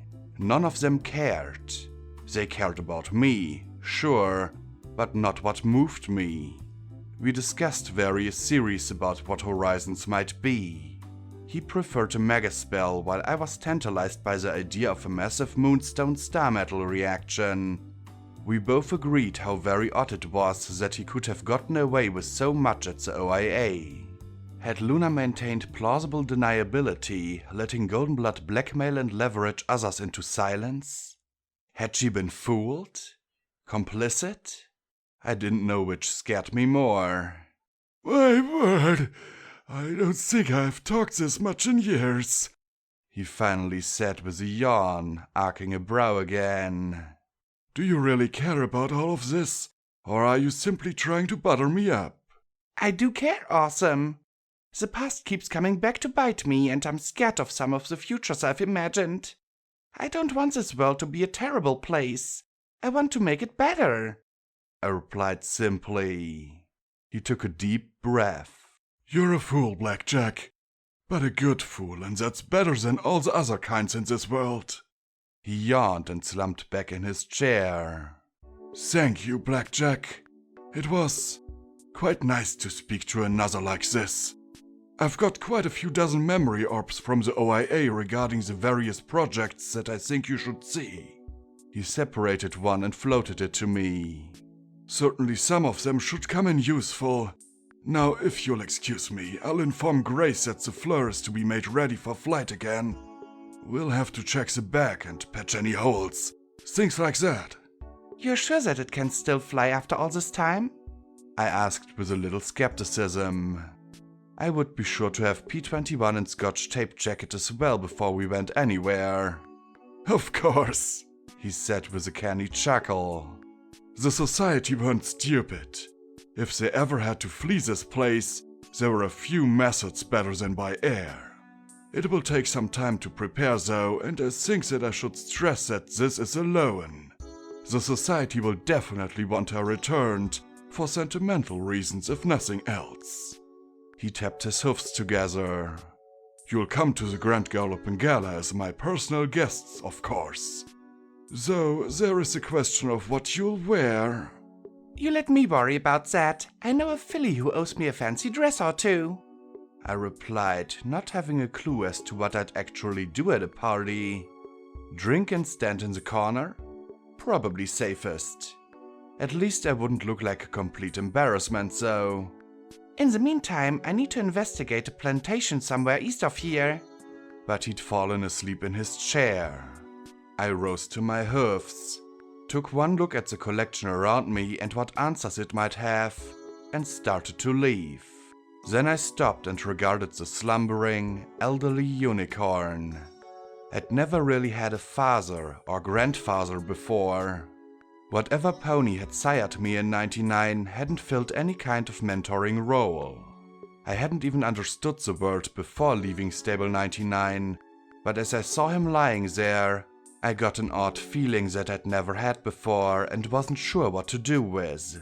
Finally, I trotted to his side, made sure he was actually asleep, and then gave a polite kiss to his cheek. It seemed the civilized thing to do. Glory, why are you turning their kitchen into an abattoir? I asked as I looked at the bloody meat in one heap, the pile of bloody cybernetic components in the second pile, and the spread of cleaned cyberpony parts. Boo and Scotch tape sat in front of the pantry, building a small wall of provisions. The kitchen staff worked as well as they could, watching the blue Pegasus with poorly hidden expressions of horror. What are you even doing with the zebra body parts? Glory was afraid, blood smearing her hoofs and spotting the claws tied over her mouth. I needed to remove these components from the brood, She said, gesturing to the pile of gory machinery. This place had the best equipment, knives, scrub brushes, alcohol, lots of water. Perfect for removing and cleaning these parts for study. The eyes might be identical, but I want to see if there are other similarities and differences. Okay, why? I asked as I levitated over a bottle of whiskey. Really? Cleaning cyber zebra parts with this? I disapproved. The kitchen staff seemed to be waiting for some pony with the courage to come and tell us to leave. But for the moment, I couldn't blame them for keeping their distance. Boo and Scotch Tape, their fortifications built up, proceeded to bombard each other with grapes, berries, and fancy bug cakes. I wasn't exactly sure Boo knew what she was doing, but I had to admit that her mouth was formidable protection from Scotch Tape's snack cake barrage. For one, you need to know what they're capable of if you have to fight them. Are they strong like Deus, fast like your recon legs, or agile like your Shadowbolt upgrade? She scooped up a round piece of equipment. This motor's exactly like the ones installed by Rover a few days ago, but its placement wasn't nearly as precise. There was abrasion on the bone at the point. Would hurt like hell, but this... She reached over to the bloody pile and lifted a smaller piece covered with gobs of blood and chunks of brain. This is different from your own neural interfaces. It's a newer design. It completely replaces their pain centers. I don't think that the brute can feel pain. And from this abrasion, I'm skeptical as to whether they have a healing talisman like yours. Two very good things to know. Okay, just try not to scare these folks. No animating the dead for your army of cyber ghouls. I teased, noticing the horrified looks on the faces of the servants listening in. Glory blinked at me in confusion and gestured to the bloody heap. But there's not enough materials here for even one cyber ghoul. It took every last bit of restraint I had not to burst into laughter at the shock on the servants' faces. She set down the component. I haven't seen P21. He's around. I murmured. Glory caught my eye. We're not going to do anything rash, are we? I'm not sure yet. I replied, looking at the cooks on the other side of the kitchen. They watched with worry eyes. I had to think of how odd we must seem to all of them, like we were crude and not quite invited house guests, and they just hadn't quite decided whether it would be more trouble to put up with us or throw us out on our rumps. I'm not opposed to the idea, but please be careful. I'd hate for us to repeat what happened at Flank or Fallen Arch. Glory said, then reached over and bit a wire scrub brush, took up a piece of metal in her hoofs, and began scrubbing away chunks of clinging flesh. I'm going to find Lacunai, Rampage and Deus and take care of that errand for the Collegiate, I said casually. Should be back quick. Come with me? She seemed surprised, looked down at the messy business before her, then raised her bloody hoofs. I'm up to my wizards and zebra here, but you go. And do come back quick. I'll be good. She looked at me skeptically, and I added, I will. I promise I'll stay out of trouble. I errantly rubbed my collar. She pulled off the mask, wiped her hoofs on a wet rag, and just sighed with a gentle smile as she trotted towards me. She hugged me and nuzzled my ear. Blackjack, you are utterly incapable of staying out of trouble. If trouble doesn't find you, some pony sends trouble to you. And if that doesn't happen, you'll stir up some trouble simply by trotting along. Sometimes I think that you need trouble to survive. She pulled me close and gave me a little smooch. Stay safe. Don't get hurt. Come back soon. I can live with that. I smiled and kissed her back. Scotch Tape gave a little, "Aww." That's so sweet. A little disgusting, she added as she looked at the bloody specks on Glory's mane and coat. But sweet. Then her inattention was rewarded with an orange bouncing off the side of her head. Ambushed! Scotch Tape snapped. then lobbed the fancy bug cake that exploded orange filling across Boo's face. Direct hit! The filly crowed. Boo's pale eyes appeared amidst the dripping orange filling. Then her tongue swept up and collected all the dripping confection in one long circular pass and swallowed it with a gulp. Scotch Tape blinked in shock and flopped over. No effect! She whimpered. As I started to walk away, Boo scrambled to her hoofs and trotted after me. Hey, come back! Scotch Tape sulked as Boo stayed beside me. What am I going to do now? To the defeated goes the chore cleaning up the mess, I replied, giving a nod to the cooks as we passed out of the kitchen. Scotch Tape gaped at us and then collapsed on her back in a powdery heap. 31! Rampage crowed as we wound our way northeast towards the navigation tag Triage had given me. Might have been more, but after you feel the blast, you lose track of things. You make it sound like sex, I muttered as we rolled along. While most of the terrain was tangled, dead woods, there were a few odd buildings mixed in with rusted, bold plaques like Carotech and Radish Fabrication Research on them. Technology parks, I suppose they were once. Really, what did you fabricate with radishes? I saw the large Stabletech R&D building and wondered if I might make a side trip to my side trip. Bang bang! Rampage said with a shrug. Boo blinked, cocking her head, and I reached up and scratched her ears. She gave a happy little murr as Rampage looked on. I really don't get her. She doesn't talk, but she seems a lot smarter than just some critter. She's different is all, I said, sighing as I peered out at the crawling landscape. I hate waiting. Yeah, Deus does kinda take most of the fun out of the wasteland.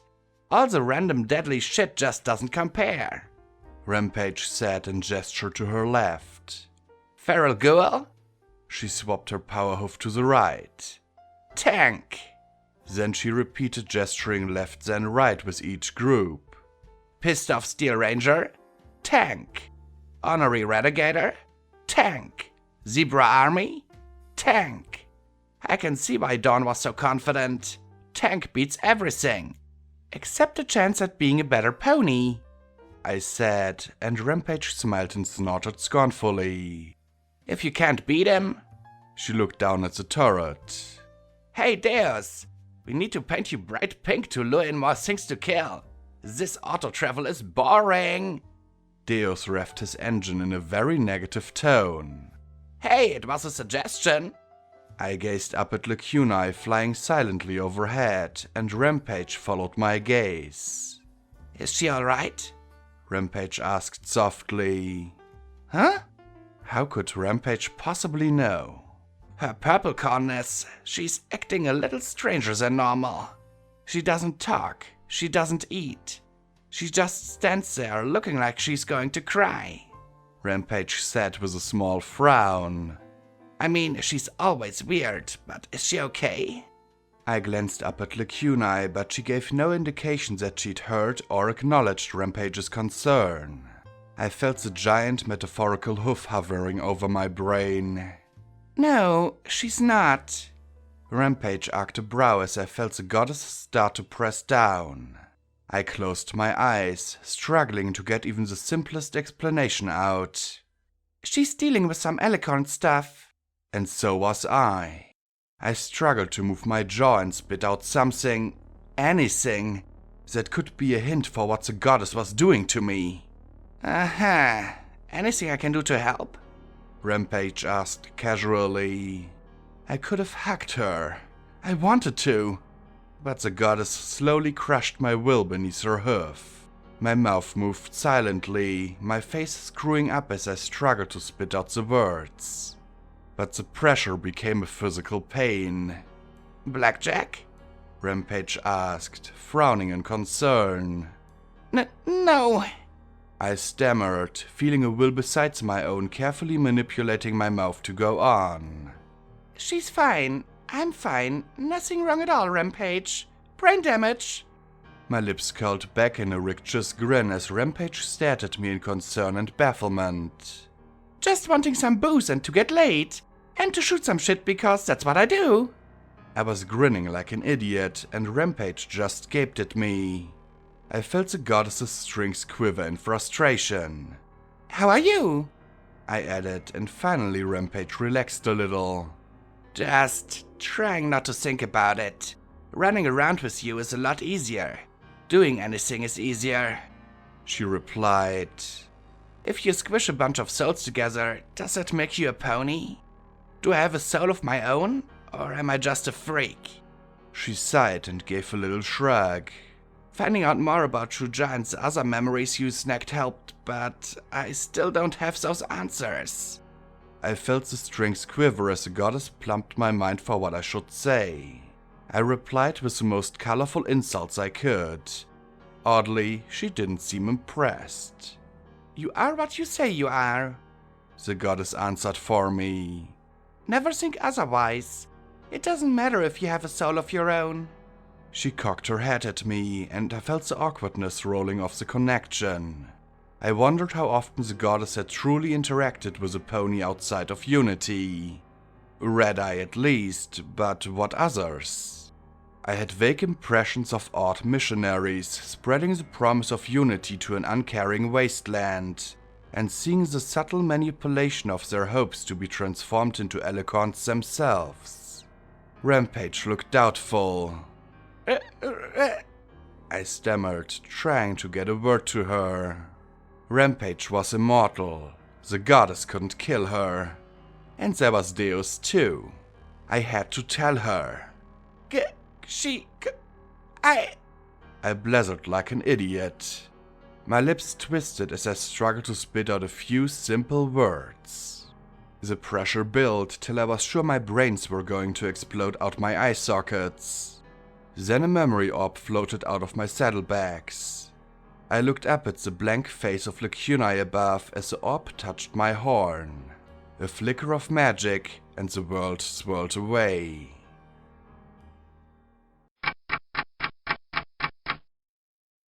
Damn fucking goddess!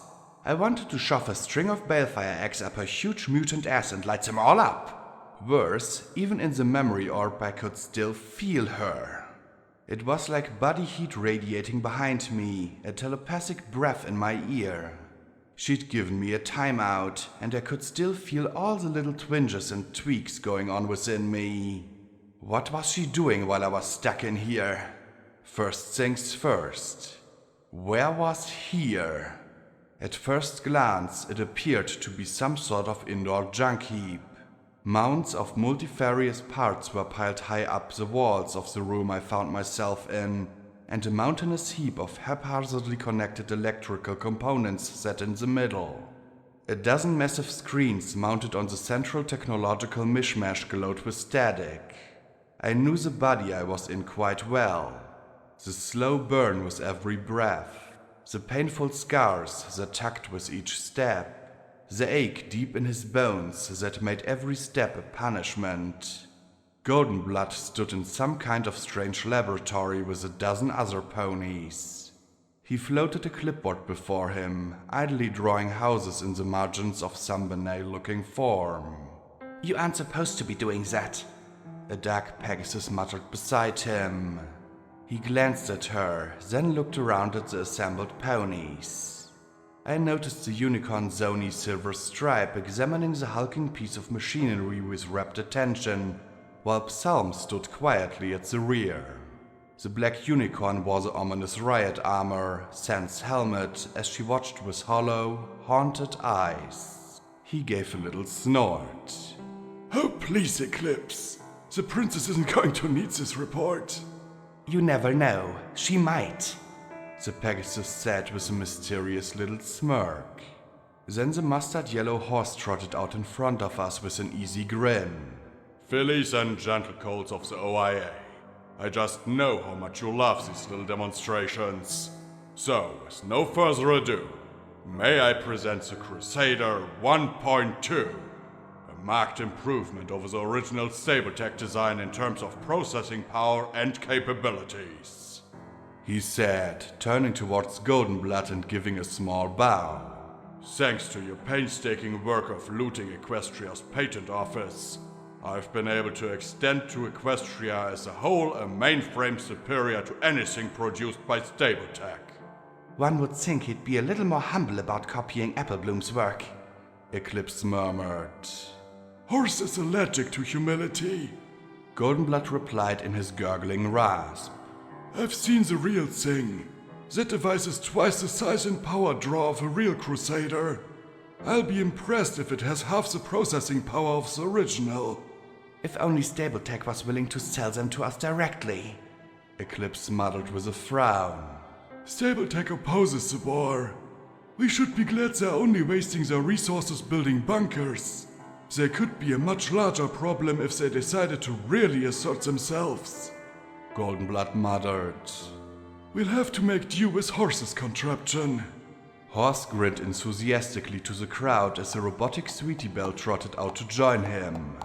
Now I know what you're thinking. Yes, that is a Sweetie Bot. But the other thing you're thinking is, what is the big deal, Horse? What makes your Crusader better than the original?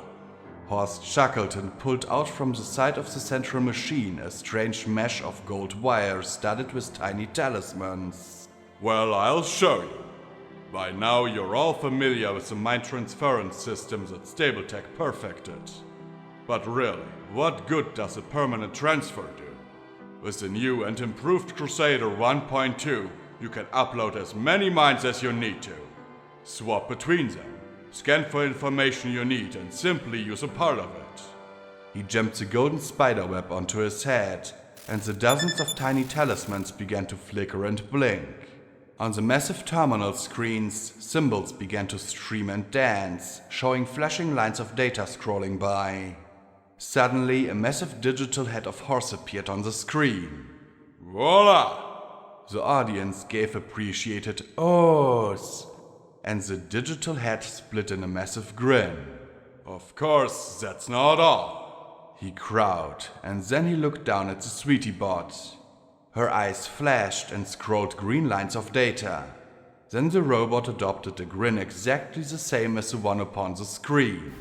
Once connected to the Crusader 1.2, the robot said, a faint synthetic warble, the only thing marring an uncanny accurate emulation of the real Sweetie Belle's voice, you will be able to remotely access and control any properly modified robot connected to its system. The robot then adopted a sympathetic look right along with the immense face on the screen. We are already adapting this for smaller, dedicated systems for poor colts and fillies crippled or suffering from illnesses too severe to be treated with our curing technology. I really wished I could feel my blood run cold as I imagined the bloody word play painted on hospital walls.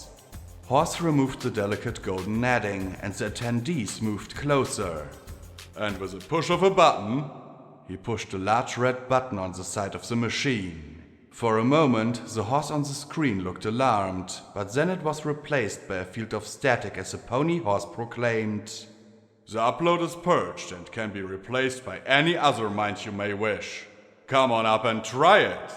Silver Stripe was first to place the golden mesh on her head. Sweetie Bot trotted around and spoke to the other attendees in zebra. Then the button was pushed and the next tried it. And the next. And the next. With each push, the machine let out more ominous buzzes and crackles.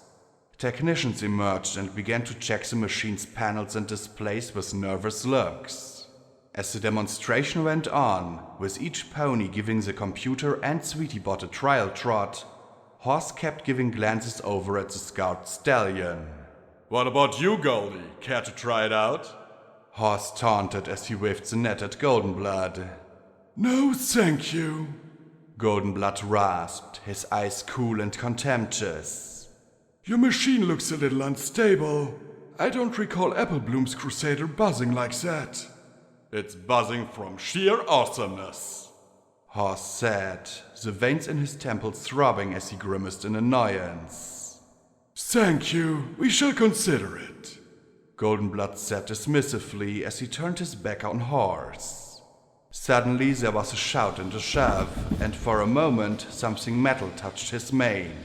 Then Psalm was there, darting in, and there came a muffled shout as Goldenblood was shoved to the floor. Are you okay? Eclipse asked as she knelt beside him. He glanced up in time to see the glittering mesh descend down and land firmly atop her inky head. Suddenly the machine let out a massive mechanical shriek, and the screens went wild. One exploded in a shower of sparks as the reek of burning electronics filled the air. The gold glow of Goldenblood's magic yanked the mesh from her brow. In an instant, Psalm was on horse, kicking his legs out from under him and following it up by magically pressing a pistol to his temple as she pinned him. The Crusader finally let out an immense pop, and a cloud of rolling black smoke erupted from the top as the machine let out an anemic whine. Hey, it was a joke! Horse said as he squirmed beneath Psalm, his brown eyes staring at the gun she pressed against his temple. Every pony suddenly seemed intent on either looking elsewhere or walking away. Goldenblood ignored him as he helped Eclipse to her hoofs. Are you alright? I'm fine. I'm just fine. Eclipse said as she rubbed her temple. She turned her eyes down and stared at Horse with a calculating gaze that chilled me. Psalm looked to Eclipse, and the Black Pegasus gave Goldenblood a long glance, then a small shake of her head. Goldenblood let out a long, low sigh, then locked eyes with Horse. I felt his brows furrow and his teeth grind. Do not play jokes on government officials, Goldenblood said firmly, gesturing with his hoof for Psalm to let him up. Horse slowly rose as Psalm backed off, the humiliated stallion glaring at Goldenblood with unabashed loathing. Now you seem to have a computer to fix. Do so and maybe then we'll talk, he said as he turned on his hoofs and walked out of the lab with Eclipse and Psalm. I heard him shout about fixing Sweetiebot first. Wonderful priorities there, given that it had only suffered a small scratch to its flank. Once they were out in the hall, Goldenblood muttered, He was probably hoping to have a peek in my mind, he said darkly as he walked down with the other OIA officials avoiding his gaze. He looked at Eclipse. Are you sure you're okay? I can have him removed in 15 seconds and her Bronco taken over in half an hour. Eclipse fluttered her wings and tossed her head. I'm fine, just a little disoriented. If he wasn't already involved tangentially, I would. We'll just use it as a reason for him to behave. I'm more interested in his discovery. See what we can commandeer and sneak out from him. I doubt his security is as tight as apple blooms. Espionage on her own subjects. What would Her Majesty think? Goldenblood said in an almost teasing voice. Princess Luna knows nothing about it whatsoever. Princess Luna sits on her throne and makes impressive speeches while the ministries do all their acts behind her back. Poor Princess Luna. Eclipse giggled as the world began to blur away. Normally, when I come out of a memory orb, I'm in a heap somewhere reflecting on what I'd seen. This time, I came out and found myself standing beside Deus and looking down at a large factory-style building.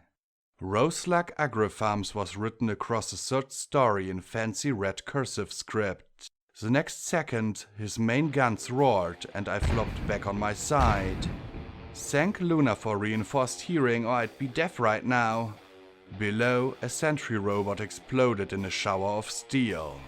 Two more followed it, mindlessly firing missiles and Gatling guns at the war machine, before the cannons fired twice more and eliminated them. Rampage trotted out from behind Deus with Boo crawling along after her, looking quite spooked by the noise. Nice job, Blackjack. Go get some more. Lacuna watched from a distance. More? What? Huh? I rubbed my ears. Even though I wasn't deaf, the noise had given me ringing feedback in one ear. What's going on? Lacuna spoke quietly in my mind. You've been controlled by the goddess. She has had you running in, shooting the sentries and rushing out again on autopilot. Apparently she finds it quite entertaining as she waits for little Pip to arrive. Great. I was a toy. Worse, I felt chains in my mind. While I'd been out, the goddess had been busy. She had enough control over me to use me when I was unconscious. How long till she could control me like any other alicorn? What would she do once she could? I heard a snide little chuckle in my mind as I pondered that. Right, so where are we going? I asked, shaking my head. That last shot rattled me a bit. You're the one going in, remember? On account of all the enervation? Find out what's causing it and see if the collegiate can use it? Rampage frowned at me.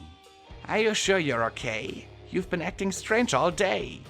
I swear, refer to yourself as the Blackjack. Is this a getting shot in the head thing?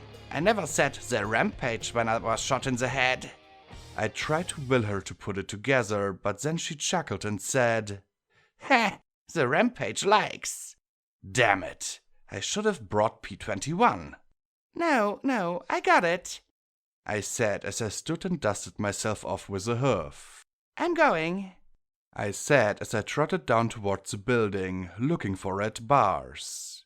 From the dozen or so smoking sentries arranged in front of the building, I'd been busy. The enervation scream began to cry out in my mind as I approached the blown-in loading dock door. Are you coming? I asked as I glanced back at Rampage. Remember? Rampage said as she trotted towards me with a look of irritation. As she walked, her flesh began to sag. Bloody rivulets began to trickle between the gaps in her armor. I stared in horror as one eye popped in a slurry of pink foam, only to regenerate a second later. I mean, I can go down there if you want, but it's really gross. No.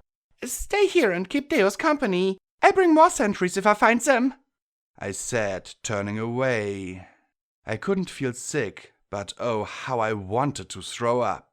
I walked alone into the factory, hearing the distant enervation scream struggling against the cool, soft notes that radiated from inside me.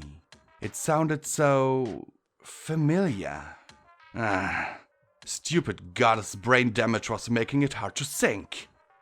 The interior of the factory was largely a warehouse, stacked high with heaps of wooden crates.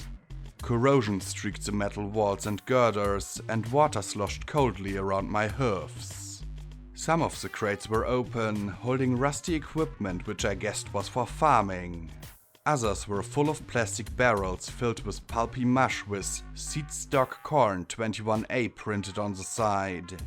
I saw labels for sacks of fertilizers that had split open, the contents forming white crystalline structures creeping in cascade of nitrine down the sides of the sacks. There were still a dozen red bars on my EFS, and so I maintained constant vigilance. Lacunai, can you hear me? I thought at her, but it didn't pierce the enervation scream. How had the goddess used me? Had she programmed me like a robot? Could I be programmed like a robot? I had a horrifying image of myself like Sweetiebot, the goddess copying herself into my brain. The thought made me shiver. And worse, I couldn't think of any way to tell some pony. As I moved deeper into the factory, leaving the warehouse area and moving into some offices, the floor creaked and the saturated carpet gushed with every step I took. I wasn't sure what I was looking for exactly. Something that would definitely let me tell Triage that I'd checked out the building. There were labs filled with pulpy seeds that had soaked but couldn't rot. Water dropped from sprinkler pipes over planter trays that had long ago corroded away. Debris shifted under hoof with every step, grinding softly. I ran into two still functioning turrets. The machines strafed me with machine gun fire, but with SATS and the assault carbine I managed to shred them without taking too much damage. Still, even with the resistance to enervation, I noticed that I was barely healing from the shots. Even I had my limits. Wow, when was the last time I'd actually needed bandages? As I dug through my saddlebags for something I could use, I spotted a rusty safe set into the wall of an office.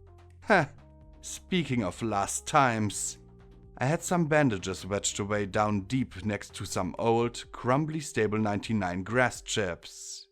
Once I'd staunched my wound, I dug out my bobby pins. Then I took a long look at the rusty lock, pursed my lips, and simply hit the door as hard as I could with my hoof. It let out a brittle snap and swung open. P21 would not have approved.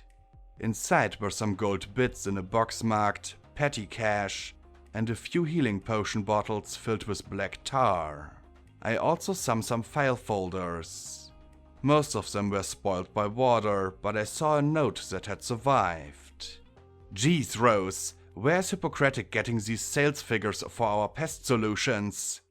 A mouse-written reply read, "You know Flim and Flam. They can sell fire to a phoenix.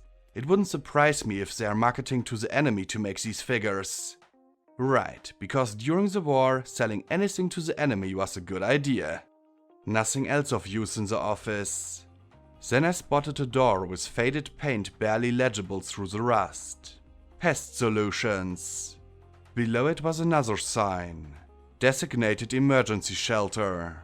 Slowly I shoved the door open, the rust screeching and setting my teeth on edge. These walls were solid concrete. Even with the metal decay, this chamber still seemed quite sturdy. There weren't even leaking pipes. It was dark in here. Everything was in shapes of grey in my augmented vision.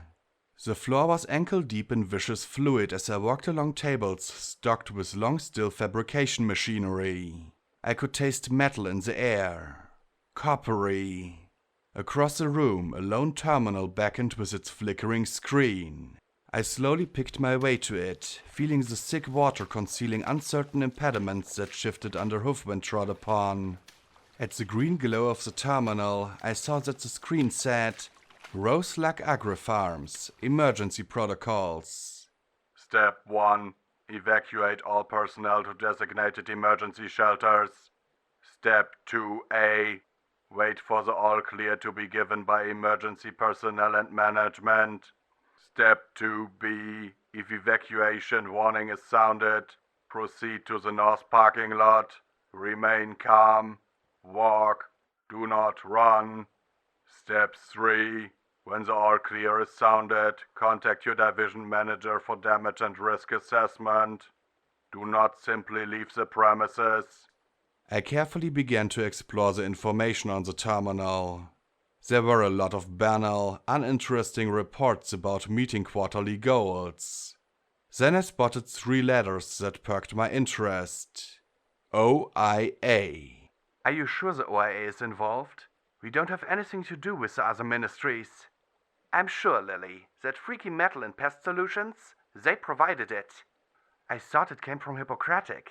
Flim and Flam wanted to see what we could do with it. Oh, like that's supposed to make me feel better, Lily. After that, I started to look for anything to do with Pest Solutions, OIA, or Hippocratic. It took me a while before I found something that jumped out at me. I got another nasty gram from our legal department. Something serious? Treason count? What? What's going on? Intel found the zebras using an arcane device identical to our Pest Solutions. Ring and all. What? How? They can't produce those without unicorns, and even if they had unicorns, we're the only ones with the designs. Hence the nasty gram. I peered around the cavernous reinforced space. The innervation was setting my teeth on edge. Star metal was being used here to create pest control stuff? I examined at a cardboard box beside the terminal. Rose Lac Pest Solutions. No chemicals, no talismans. 100 safe sonic technology. On the back were diagrams of a pony installing a box near to a garden, then wavy rings spreading out from the box and driving away rabbits, birds, and little round bug things with wings that looked a bit like colorful sprite bots. Ministry of Peace approved was written along with a picture of Fluttershy hugging the box. I opened it up and stared at the metal case. I could feel it humming in my hooves. After biting it off and eating the lock, I popped the casing open and checked out the hoof-sized metal ring. A shimmer of green light flickered along its edge. I found another short exchange in the terminal records. Roselak, are you sure about keeping pest solutions open? That's the 8th incident this quarter. It's just wartime stress disorder that made Brownback snap. We're all feeling it. The MOP will set him right. But there's something wrong in that whole division, Roselak. The metal used in those rings must be toxic. A 300% increase in health problems isn't normal. All our tests show that it's safe and neutral. The MOP confirmed it. Besides, we got the metal from Hippocratic. If there was really anything wrong with it, don't you think that they would have noticed? Rose, what about the ponies getting sick? We have to tell some pony. Fine, notify Garnet. She can tell the MOP there might be something off about this stuff. Meanwhile, keep production going till we have to shut down. Hire a second shift and rotate them out more frequently. Maybe that'll help with the health problems. But the investigations... It's not our fault if some damned sympathizers are buying our pest solutions in bulk and sending the rings to the stripes. That's the MOM's job. Or the military's if they just want to bomb their fields. Profits over ponies. There were more files, but a lot of them were corrupted. I found an audio log that crackled to life though, speaking out into the still, metallic gloom around me. Lily, it's Apple Tart over at Horizon Slabs. I want you to know we put this metal through every test we could and found no contamination or hazard. It's completely neutral. We're seeing a lot of it lately though. Twilight just sent us a bullet made of the damned stuff. We're going to try cutting it open next week. I can tell you this, I don't like it either. Something about it just feels bad. I did a little non-scientific research.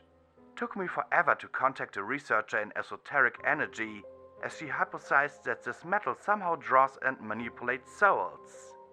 She said that if ponies died around the stuff, it would pull their soul right out and send it somewhere. Worse, the more souls that pass through, the stronger the pull would become. Lily, just how much of this stuff have you used? I looked at row after row of work tables. These star metal rings had gone all over Equestria. No, all over the world. Each one a tiny, self-contained, indestructible siphon pulling souls through them to their ultimate destination. I knew this. Some fundamental part of myself just knew it was so. How many raiders had killed with one of these, quietly soaking up the soul of their victims? And if they grew more powerful with every death, it explained why enervation was so damned strong in the hoof. This place was one giant basket of death and destruction. It was so strong that, here, the soul-stealing field was actually palpable. But they were everywhere. 10 Pony, the Zebra Lands. I wondered if they could be found in Enclave Raptors. The only place they hadn't been used was apparently Stable Tech, which explained why we'd never experienced enervation in '99. Then the rusty door behind me let out a shriek as it banged closed. I whirled, assault carbine raised as the monitor cast out its feeble glow in a dim green cone across the murky fluid under my hoofs. My augmented vision helped, but there were dark corners that even that couldn't penetrate. Who's there? I shouted. 9 or 10 red bars filled my vision, and not all of them were still. A low laugh filled the air, setting my mane on edge as I began to move sideways along the row of work tables. Robots didn't laugh like that. Something moved overhead, the laugh echoing again in the Covenant's space. I fired up in its direction, the bright muzzle flashes blooming in the darkness, but my bullets found nothing but concrete. You're wasting time. A mare whispered, her voice quiet but permeating the copper-reeking room. No, you're wasting lives. She hissed maliciously. Murderer. My blood ran cold as I looked around the gloom. Dawn? It took me so long watching and waiting. When you came here, I knew you would be alone. Dawn hissed softly. Don't stop moving. The fluid sloshed around my knees as I kept in frantic motion, looking in all directions I could as I made a slow circuit around the room towards the door. Then I found it, the rusted door bucked shut. I shoved hard against it, but it didn't budge. The thick metal hinges and frame were bent. I had to wait. Had to have my doubt removed. You made me doubt her, Blackjack. You really did. Your selfish words. The darkness whispered. I pointed the gun upwards just in time to see something streak away through the shadows. She fixed me, made me stronger, removed my doubt, my weaknesses. That certainly raised her a few points on the crazyometer. I don't want to kill you, Dawn. I want to help. I said as I made my way further along with slow, deliberate steps. You want to help. Dawn asked in a barely audible murmur. Like a mechanical angel of death, she swept down from the rafters, swooped in low over the vicious slime, and slammed me against the concrete wall. Griffin-like talons popped wide and seized my reflexively raised forelegs. Baleful green eyes stared into my red ones as her razor-sharp wings spread wide above me. She screamed in a mad cry that matched the machine scream I'd heard in the depths twice before. Give it to me! The green glow of the core illuminated her maw. Fortunately, I was a unicorn. SATS, 4 magic bullets to the head. 4 point-blank blasts rammed into her head and ripped her synthetic, dark gray hexagon-patterned hide to expose the wire-like muscles beneath it. I'd hoped that, if I had to kill her, it would be quick and clean. Weird fluids, hydraulic or coolant, sprayed my face as she reared back. The left side of her face was a tattered and torn nightmare. Her metal talons ripped lines in my armored forelegs as her wings slashed wildly, gouging a 2-inch deep gash in the concrete beside my head. She landed, covering her ripped face with a hoof. No matter how much of her body was machine, she'd been a mare once. I knew what it was like to have half your face torn off. Still, no time to let up. I raised the carbine and fired as fast as my horn could pull the trigger, at the same time dropping back to all 4 hooves. Her bladed wings snapped up, the bullets sparking as they deflected off the metallic veins.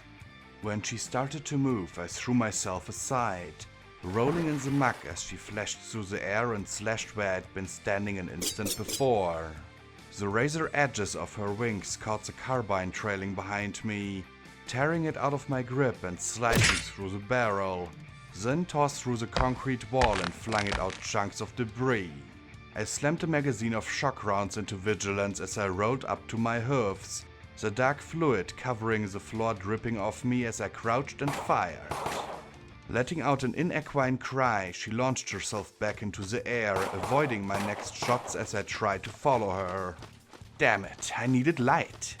The wan glow of the terminal and her eyes simply wasn't bright enough. I could hear the whoosh of her wings as she powered through out of sight above me, and I kept moving, following the edge of the room. I tried to pick her red bar out from the others. It certainly had to be the one moving the most. Still, it was difficult to. I felt a little pink pony and a tiny blue glory thump my brain and sent me diving forward as Dawn dive-bombed where I'd been standing just moments before. Green energy crackled as the muck fountained around her. I twisted, flailing, as I brought up Vigilance and used SATS to plant a single, electrical shot in her tattered face. The blessedly blue blast made her eyes flare. Stop! Dawn shrieked as she gave a little hop, and I half scrambled, half backstroked away from her as her wings tore into where I'd come to rest. Shooting! She snapped, as I continued flailing in the general direction of her way as she pounced again. My! I turned, kicked off the wall, and slid across the floor as she leapt once more. Face! I came to a rest under one of the metal tables, rolled onto my side, and shot her once again with another glowing blue bullet, the shining blue mixing spectacularly with arcing green. A clean hit to her chest this time, but she didn't seem to care at all. She jumped up onto one of the tables. Don't stop moving was all I could think as I used the legs of the tables to pull myself out of the way as her wings swept out and ripped right through the steel. Floating out duty and sacrifice, I blasted up wildly. I wasn't sure if the heavy rounds would penetrate the tabletop. Heck, I wasn't even sure where I was aiming.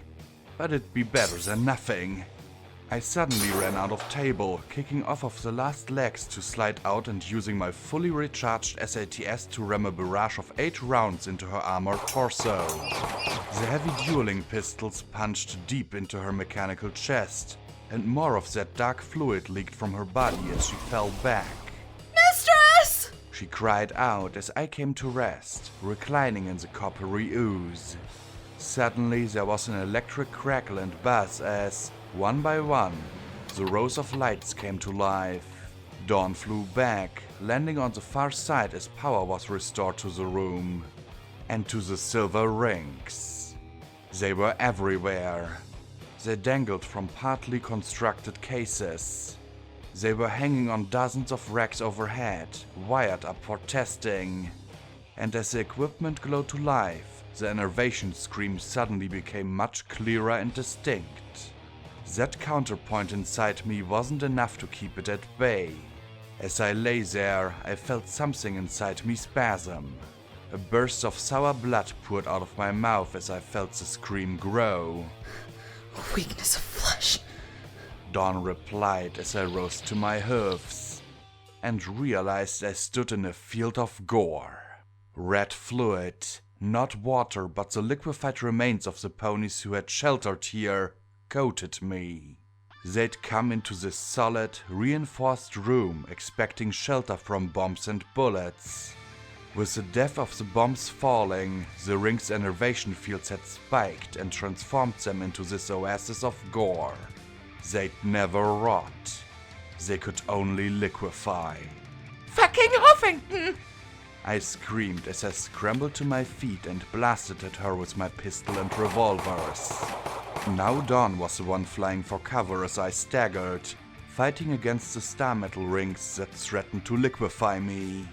I stomped after her, not sure what was my blood and what was the blood of all those unfairly slain as I fired again and again. Then a purple mare smacked me hard upside the head. I needed to get out and get to my friends. If I killed Dawn and was liquefied anyway, there were other doors. Larger powered doors likely for moving inventory to and from the warehouse. I raced through the access, firing behind me at random as I slammed a hoof against the up button. 2 talons grabbed my shoulders as the door slowly ground up, and Dawn slammed me against the wall. Oh no, you're not leaving now. You've kept the goddess Cognitum waiting long enough. I didn't talk. I pressed all 3 of my guns to her steel body with my magic and pulled the triggers. 3 explosions sounded around me as she screamed and slammed my face into the wall. Focus. Endure. If a little white pony inside me could handle her soul being ripped to pieces, I could handle a little pain. Sparks shot down my horn as it was rammed into the concrete wall again, but I fought every instant to keep it together and pull the triggers again. She shoved, but I was stronger. A little orange mare gave a whoop in my mind. I pushed hard off the wall and rammed her spine into the table behind us. Her talons tore free of my shoulders as I twisted around to face her. I am sick of goddesses! I roared as I reared and slammed my hoofs into her over and over again. Every impact rammed her further and further into the twisted table. Her razor wings shredded the metal as I slammed her back. The bloody wings became tangled in the metal. Her body was rent and racked, dripping machine fluids into the gore. I pushed the guns to her head as I stared into her glowing eyes. And saw myself. I was a mix of machine and meat. She was a synthesis of synthetics and steel. Both of us wanted the wasteland saved. Both of us had ponies we'd loved. We'd suffered. We'd fought.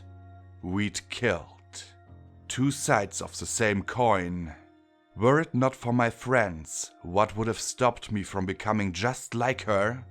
She was mad, corrupted, violated. My enemy. A pony who no pony, not even her daughter, would blame me for killing. Be kind. A tiny yellow pony inside me begged. Fierce red eyes stared into blazing green for a minute longer, and then I pulled away as she shrieked in rage and frustration. My magic hit the down button on the door as I passed out into the warehouse. The door dropped behind me as I staggered away from the room. Razor wings ripped into the door as I staggered for the exit. I saw Deus, Lacunae, and Boo on the hillside above me. Rampage, her body falling apart and regenerating even as mine was, came beside me and helped me out of the enervation field. We collapsed together before the massive machine. Triage is going to be disappointed, I muttered as I struggled to regenerate my injuries. Despite it all, I smiled. I hadn't killed her, and that might come to bite me in the ass later. But lying there in the Huffington rain, the blood washed from me, I suspected that Twilight and her friends would say I'd won. I certainly hope that your expedition was fruitful, King Awesome murmured over a cup of tea when I returned. I hadn't yet met up with P21 to decide what had to be done. Presumably, he was somewhere out discovering the inequities of the society. If he was in trouble, it would simplify matters considerably. I met Dawn, I said as I looked into my cup of boiled weeds, having no interest whatsoever in drinking it. He sipped delicately from his own glowing cup. She's a robot now, and crazy. He set the cup back on the saucer. I didn't kill her. I added as he stared at me with his deep blue eye. I think I could have, but I didn't. I see, he replied calmly. Might I ask why? Kindness, I replied lamely, gazing back into my cup. I set it down on the table. I looked into her and saw myself, just as stubborn, just as committed, just as monstrous, and I'd be going to say manipulated, but one of the goddess's chains yanked tight and stopped me. Should I have killed her? Would it have been kinder to just finish her off? You say you saw yourself, King Awesome asked politely. I nodded and he asked, would you want to be spared or slain in her position? I closed my mouth. Pushing past my nasty self-destruction habit, would I want to be saved or destroyed? The idea of simply being done, of my life ending, was terrifyingly seductive. And if I'd been answering a few weeks ago, I'd have happily suggested it. But now I hoped that I was a better pony. Somewhat. I'd want my friends to save me, I admitted softly. Then you made the right choice, King Awesome said tiredly. If you can be true to your own ethics, you can be a better pony. What about raiders and slavers? I asked archly. The former have no ethics, just survival of the fittest. The latter is the application of economic acumen to the former. He gestured to the marbled walls. When my friends and I came to the Hoof, we found dozens of different tribes of raiders. Varying kinds of scum who'd carved out their own little niches. Kill one band and another would pop up. With the exception of Meatlocker, there weren't real settlements. But when we encountered the ponies living here in Elysium Gardens, I knew that they could be more, because they wanted to be more. They pretended and imagined that they were descended from blue-blooded aristocracy. Doubtless a hoofful were, but most were of no different stock than raiders you'd find anywhere else. So, what changed? I asked with a frown. Essex. He took a sip of tea and then looked at me. They had pretenses of grandeur. I used those pretenses as an excuse to improve their behavior. By getting them to adopt ethics, the idea that they had to hold themselves to a better standard, I was able to curb the backstabbing inclinations they possessed. You ask about the difference between serfs and slaves? Well, one is that I stressed that the serf was to be protected. Slaves were disposable, both in labor and in war. Just go out and take more to replace any losses. Instead, the idea became that serfs were lesser ponies requiring the society's help. How is that more ethical? You're saying that you're better than the serfs, I retorted. As opposed to raiders who merely kill whomever they wish. He shrugged.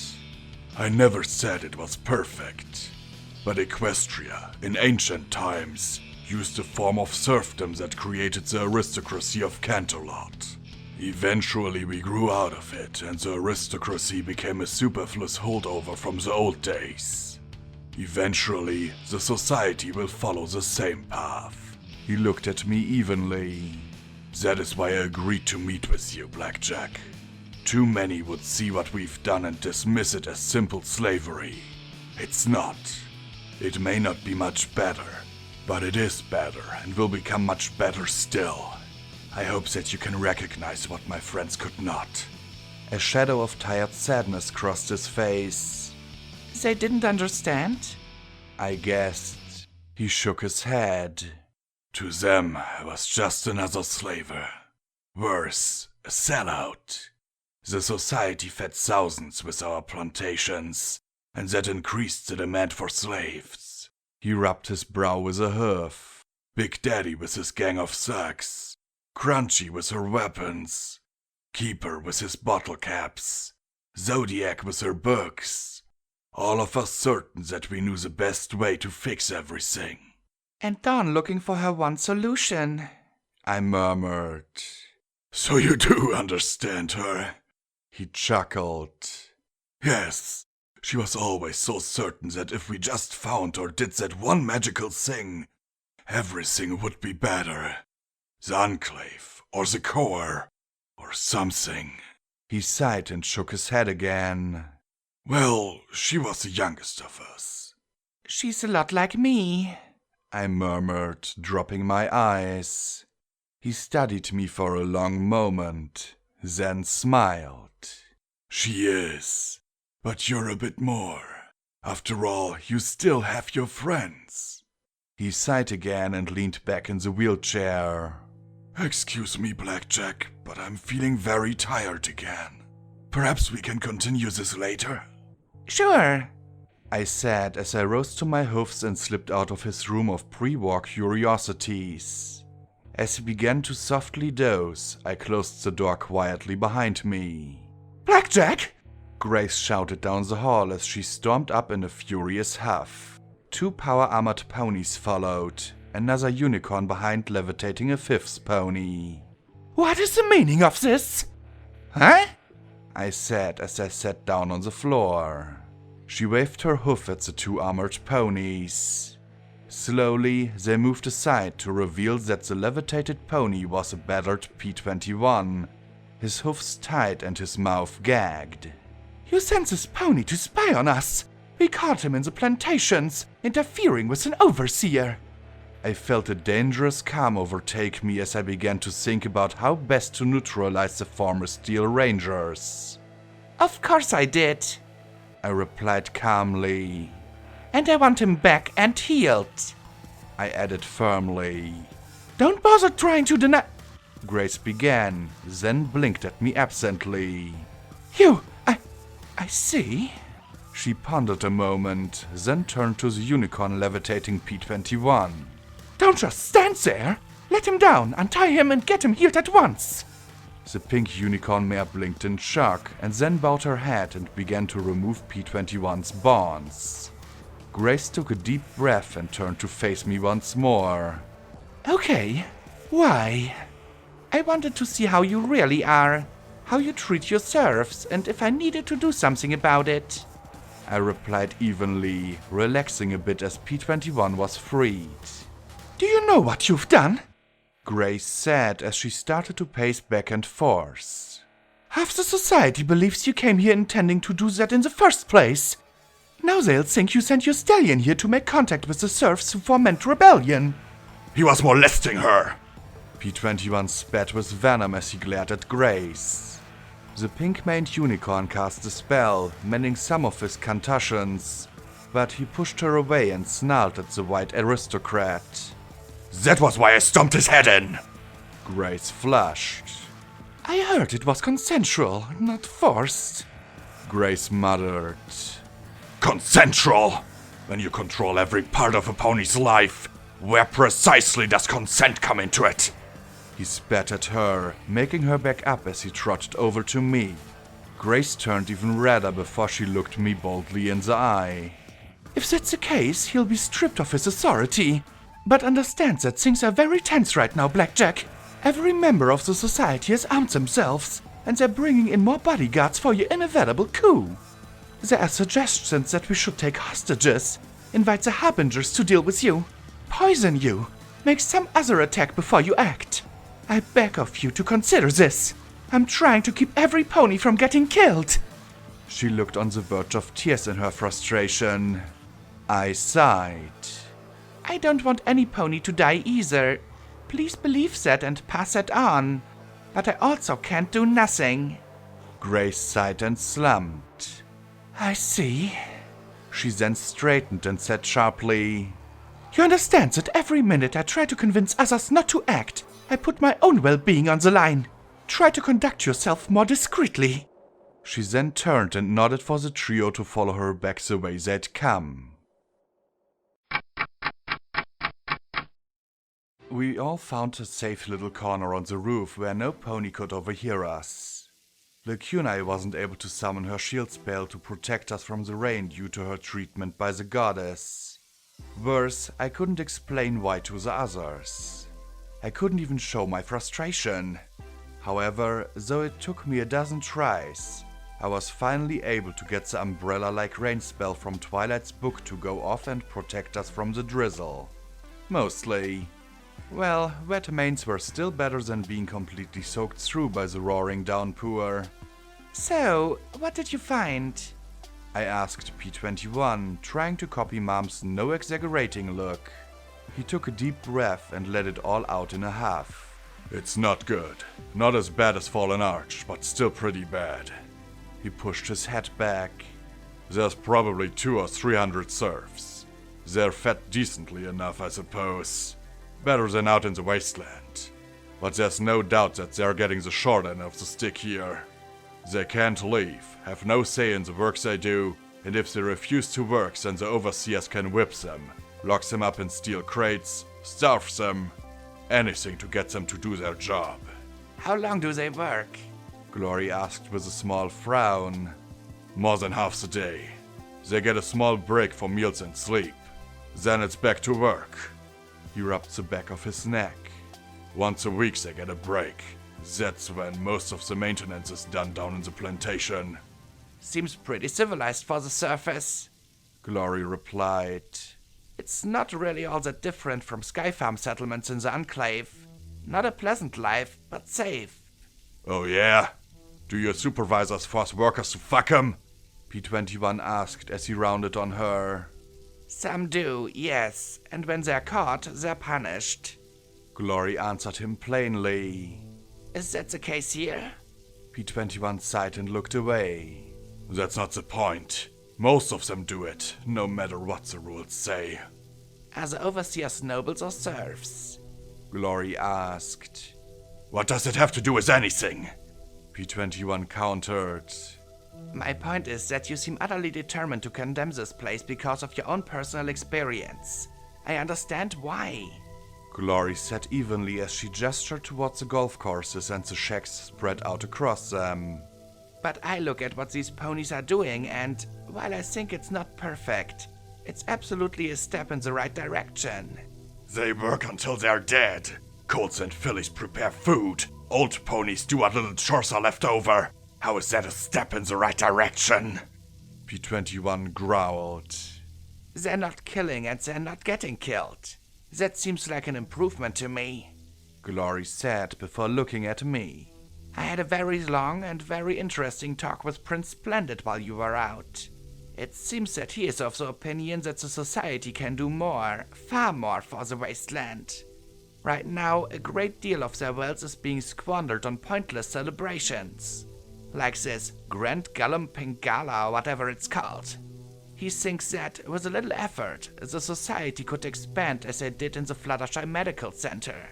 Provide security and safety to the Hoof. On the backs of slaves! P21 snapped. Serfs. I think the distinction is quite clear. Glory countered. And I think that a society that is actually working to stop real killers and raiders is doing far more good. Well, I'm with Blue Boy, Rampage replied, then grinned. not because I care about the serfs or slaves or whatever. The society are a bunch of asses. I want to kill them on general principle. So freeing the slaves or serfs, She gave a little shrug. whatever. Most of them are probably facts anyway. Thank you for the barbarian perspective. Glory replied primly. Oh, trust me, it gets better. Rampage grinned. I have it on good authority that if we put the right ponies in charge, we will make a fortune. Caps, weapons, and not that it matters to me, but memory orbs about a certain Project Horizons. Thought you might like that. I felt an electric jolt pass through me. What? Yeah, apparently the Ministry of Morale had a field day with a guy named Goldenblood and yanked out all kinds of cool memories. They're yours if you're interested. Rampage said with a little shrug. Scotch Tape scowled thoughtfully. Is there any way we can do all three? Like, make things better for the worker ponies, help the wasteland, and get the memory orbs? Kid, you pulled that off and I'm nominating you to be in charge. Rampage replied. She then looked at me. So, what's your call? I had no idea. In fact, I was starting to feel a little panicked.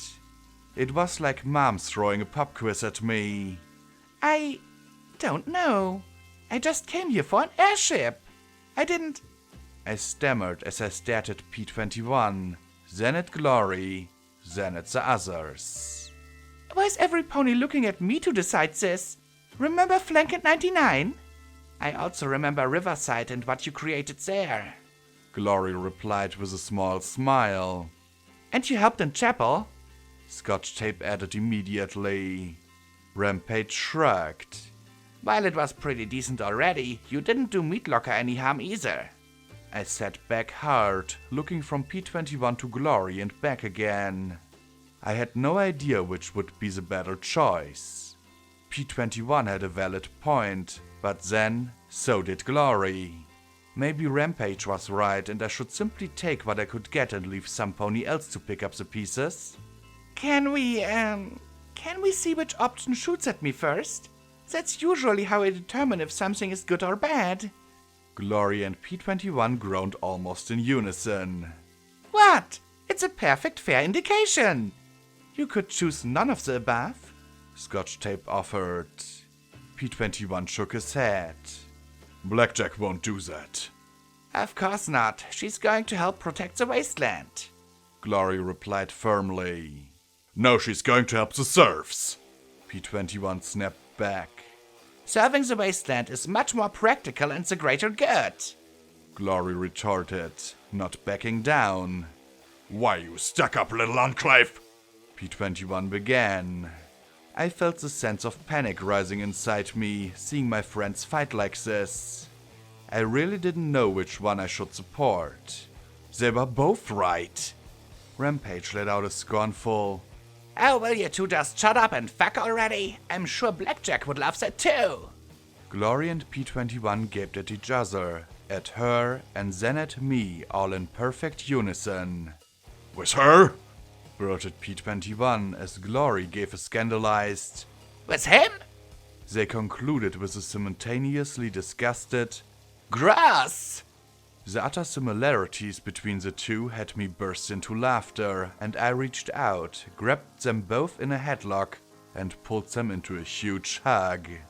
I love you guys, I said, laughing and crying at the same time. I was sure P21 would angrily shake me off and grump and groan, but to my surprise, I felt the tension in his muscles draining as I held him close. Scotch Tape and Boo, not wanting to be left out, immediately jumped in as well. Rampage pouted. Oh sure, no hugs for... She started to mutter. Then she stopped in alarm as we all looked at her. Oh no, don't you... Ah! She shouted as all of us, even P21, piled atop her in a massive heap. The sheer ridiculousness of it all had us all laughing together. At that moment, perhaps completely by luck or perhaps by a bit of divine providence, I glanced up at Lacuni. The massive purple alicorn watched us all. Her face was not blank or anguished. Her expression was of simple, heartfelt happiness. For an instant, I was reminded of that memory orb I'd seen so long ago, and the image of Celestia and Luna in that tent. For an instant, I wasn't looking at some freaky mutant lackey of a snide and vicious goddess, but at a true alicorn. One loving and accepting and nurturing of us all. Finally, the moment passed and we let the striped mare up. I smiled and wiped my eyes. Well, in that case, I think that King Awesome has everything in Hoofier. I'm not going to do anything until he... But my voice trailed off as I saw a strange earth pony approach. Behind him were dozens more ponies trotting up onto the roof. None of them were armed, but all of them looked quite unhappy at the moment. He was a ghoul, which was impressive enough. I hadn't thought that the society would allow a ghoul in their company. The grey undead stallion had one of the most intricate and stunning mane styles I'd ever seen on any pony, ghoul or not. A pair of violet glasses completely obscured his eyes as he approached with a velvet-wrapped parcel on his back. Blackjack, I presume? He said in a voice just oozing sophistication, despite the undead rasp. He nudged down the glasses enough to look at me with filmy, purplish eyes. I frowned as I slowly approached him. Grace, Splendid, and Charm all struggled to push themselves to the front of the crowd, each wearing expressions of outrage and shock. Yes? I asked as he pulled the velvet parcel from his back and started unwrapping it. King Awesome has passed away, he said as he revealed a golden crown decorated with diamonds and rubies. I gaped, unable to think as he jammed the crown atop my head. All hail Queen Blackjack, new leader of the society. Long live the Queen! Long live the Queen! Shouted the crowd, minus the contributions of Splendid, Grace, and Charm. Long live the Queen! My friends stared in amazement. I sat there, my shield dropping in shock and the rain dumping down on me. I said the only words I could think of at a time like this. Oh, fuck me. Footnote. Maximum level reached. Additional note. The chapter quote is from First Citizens Lynette in Fallout 2.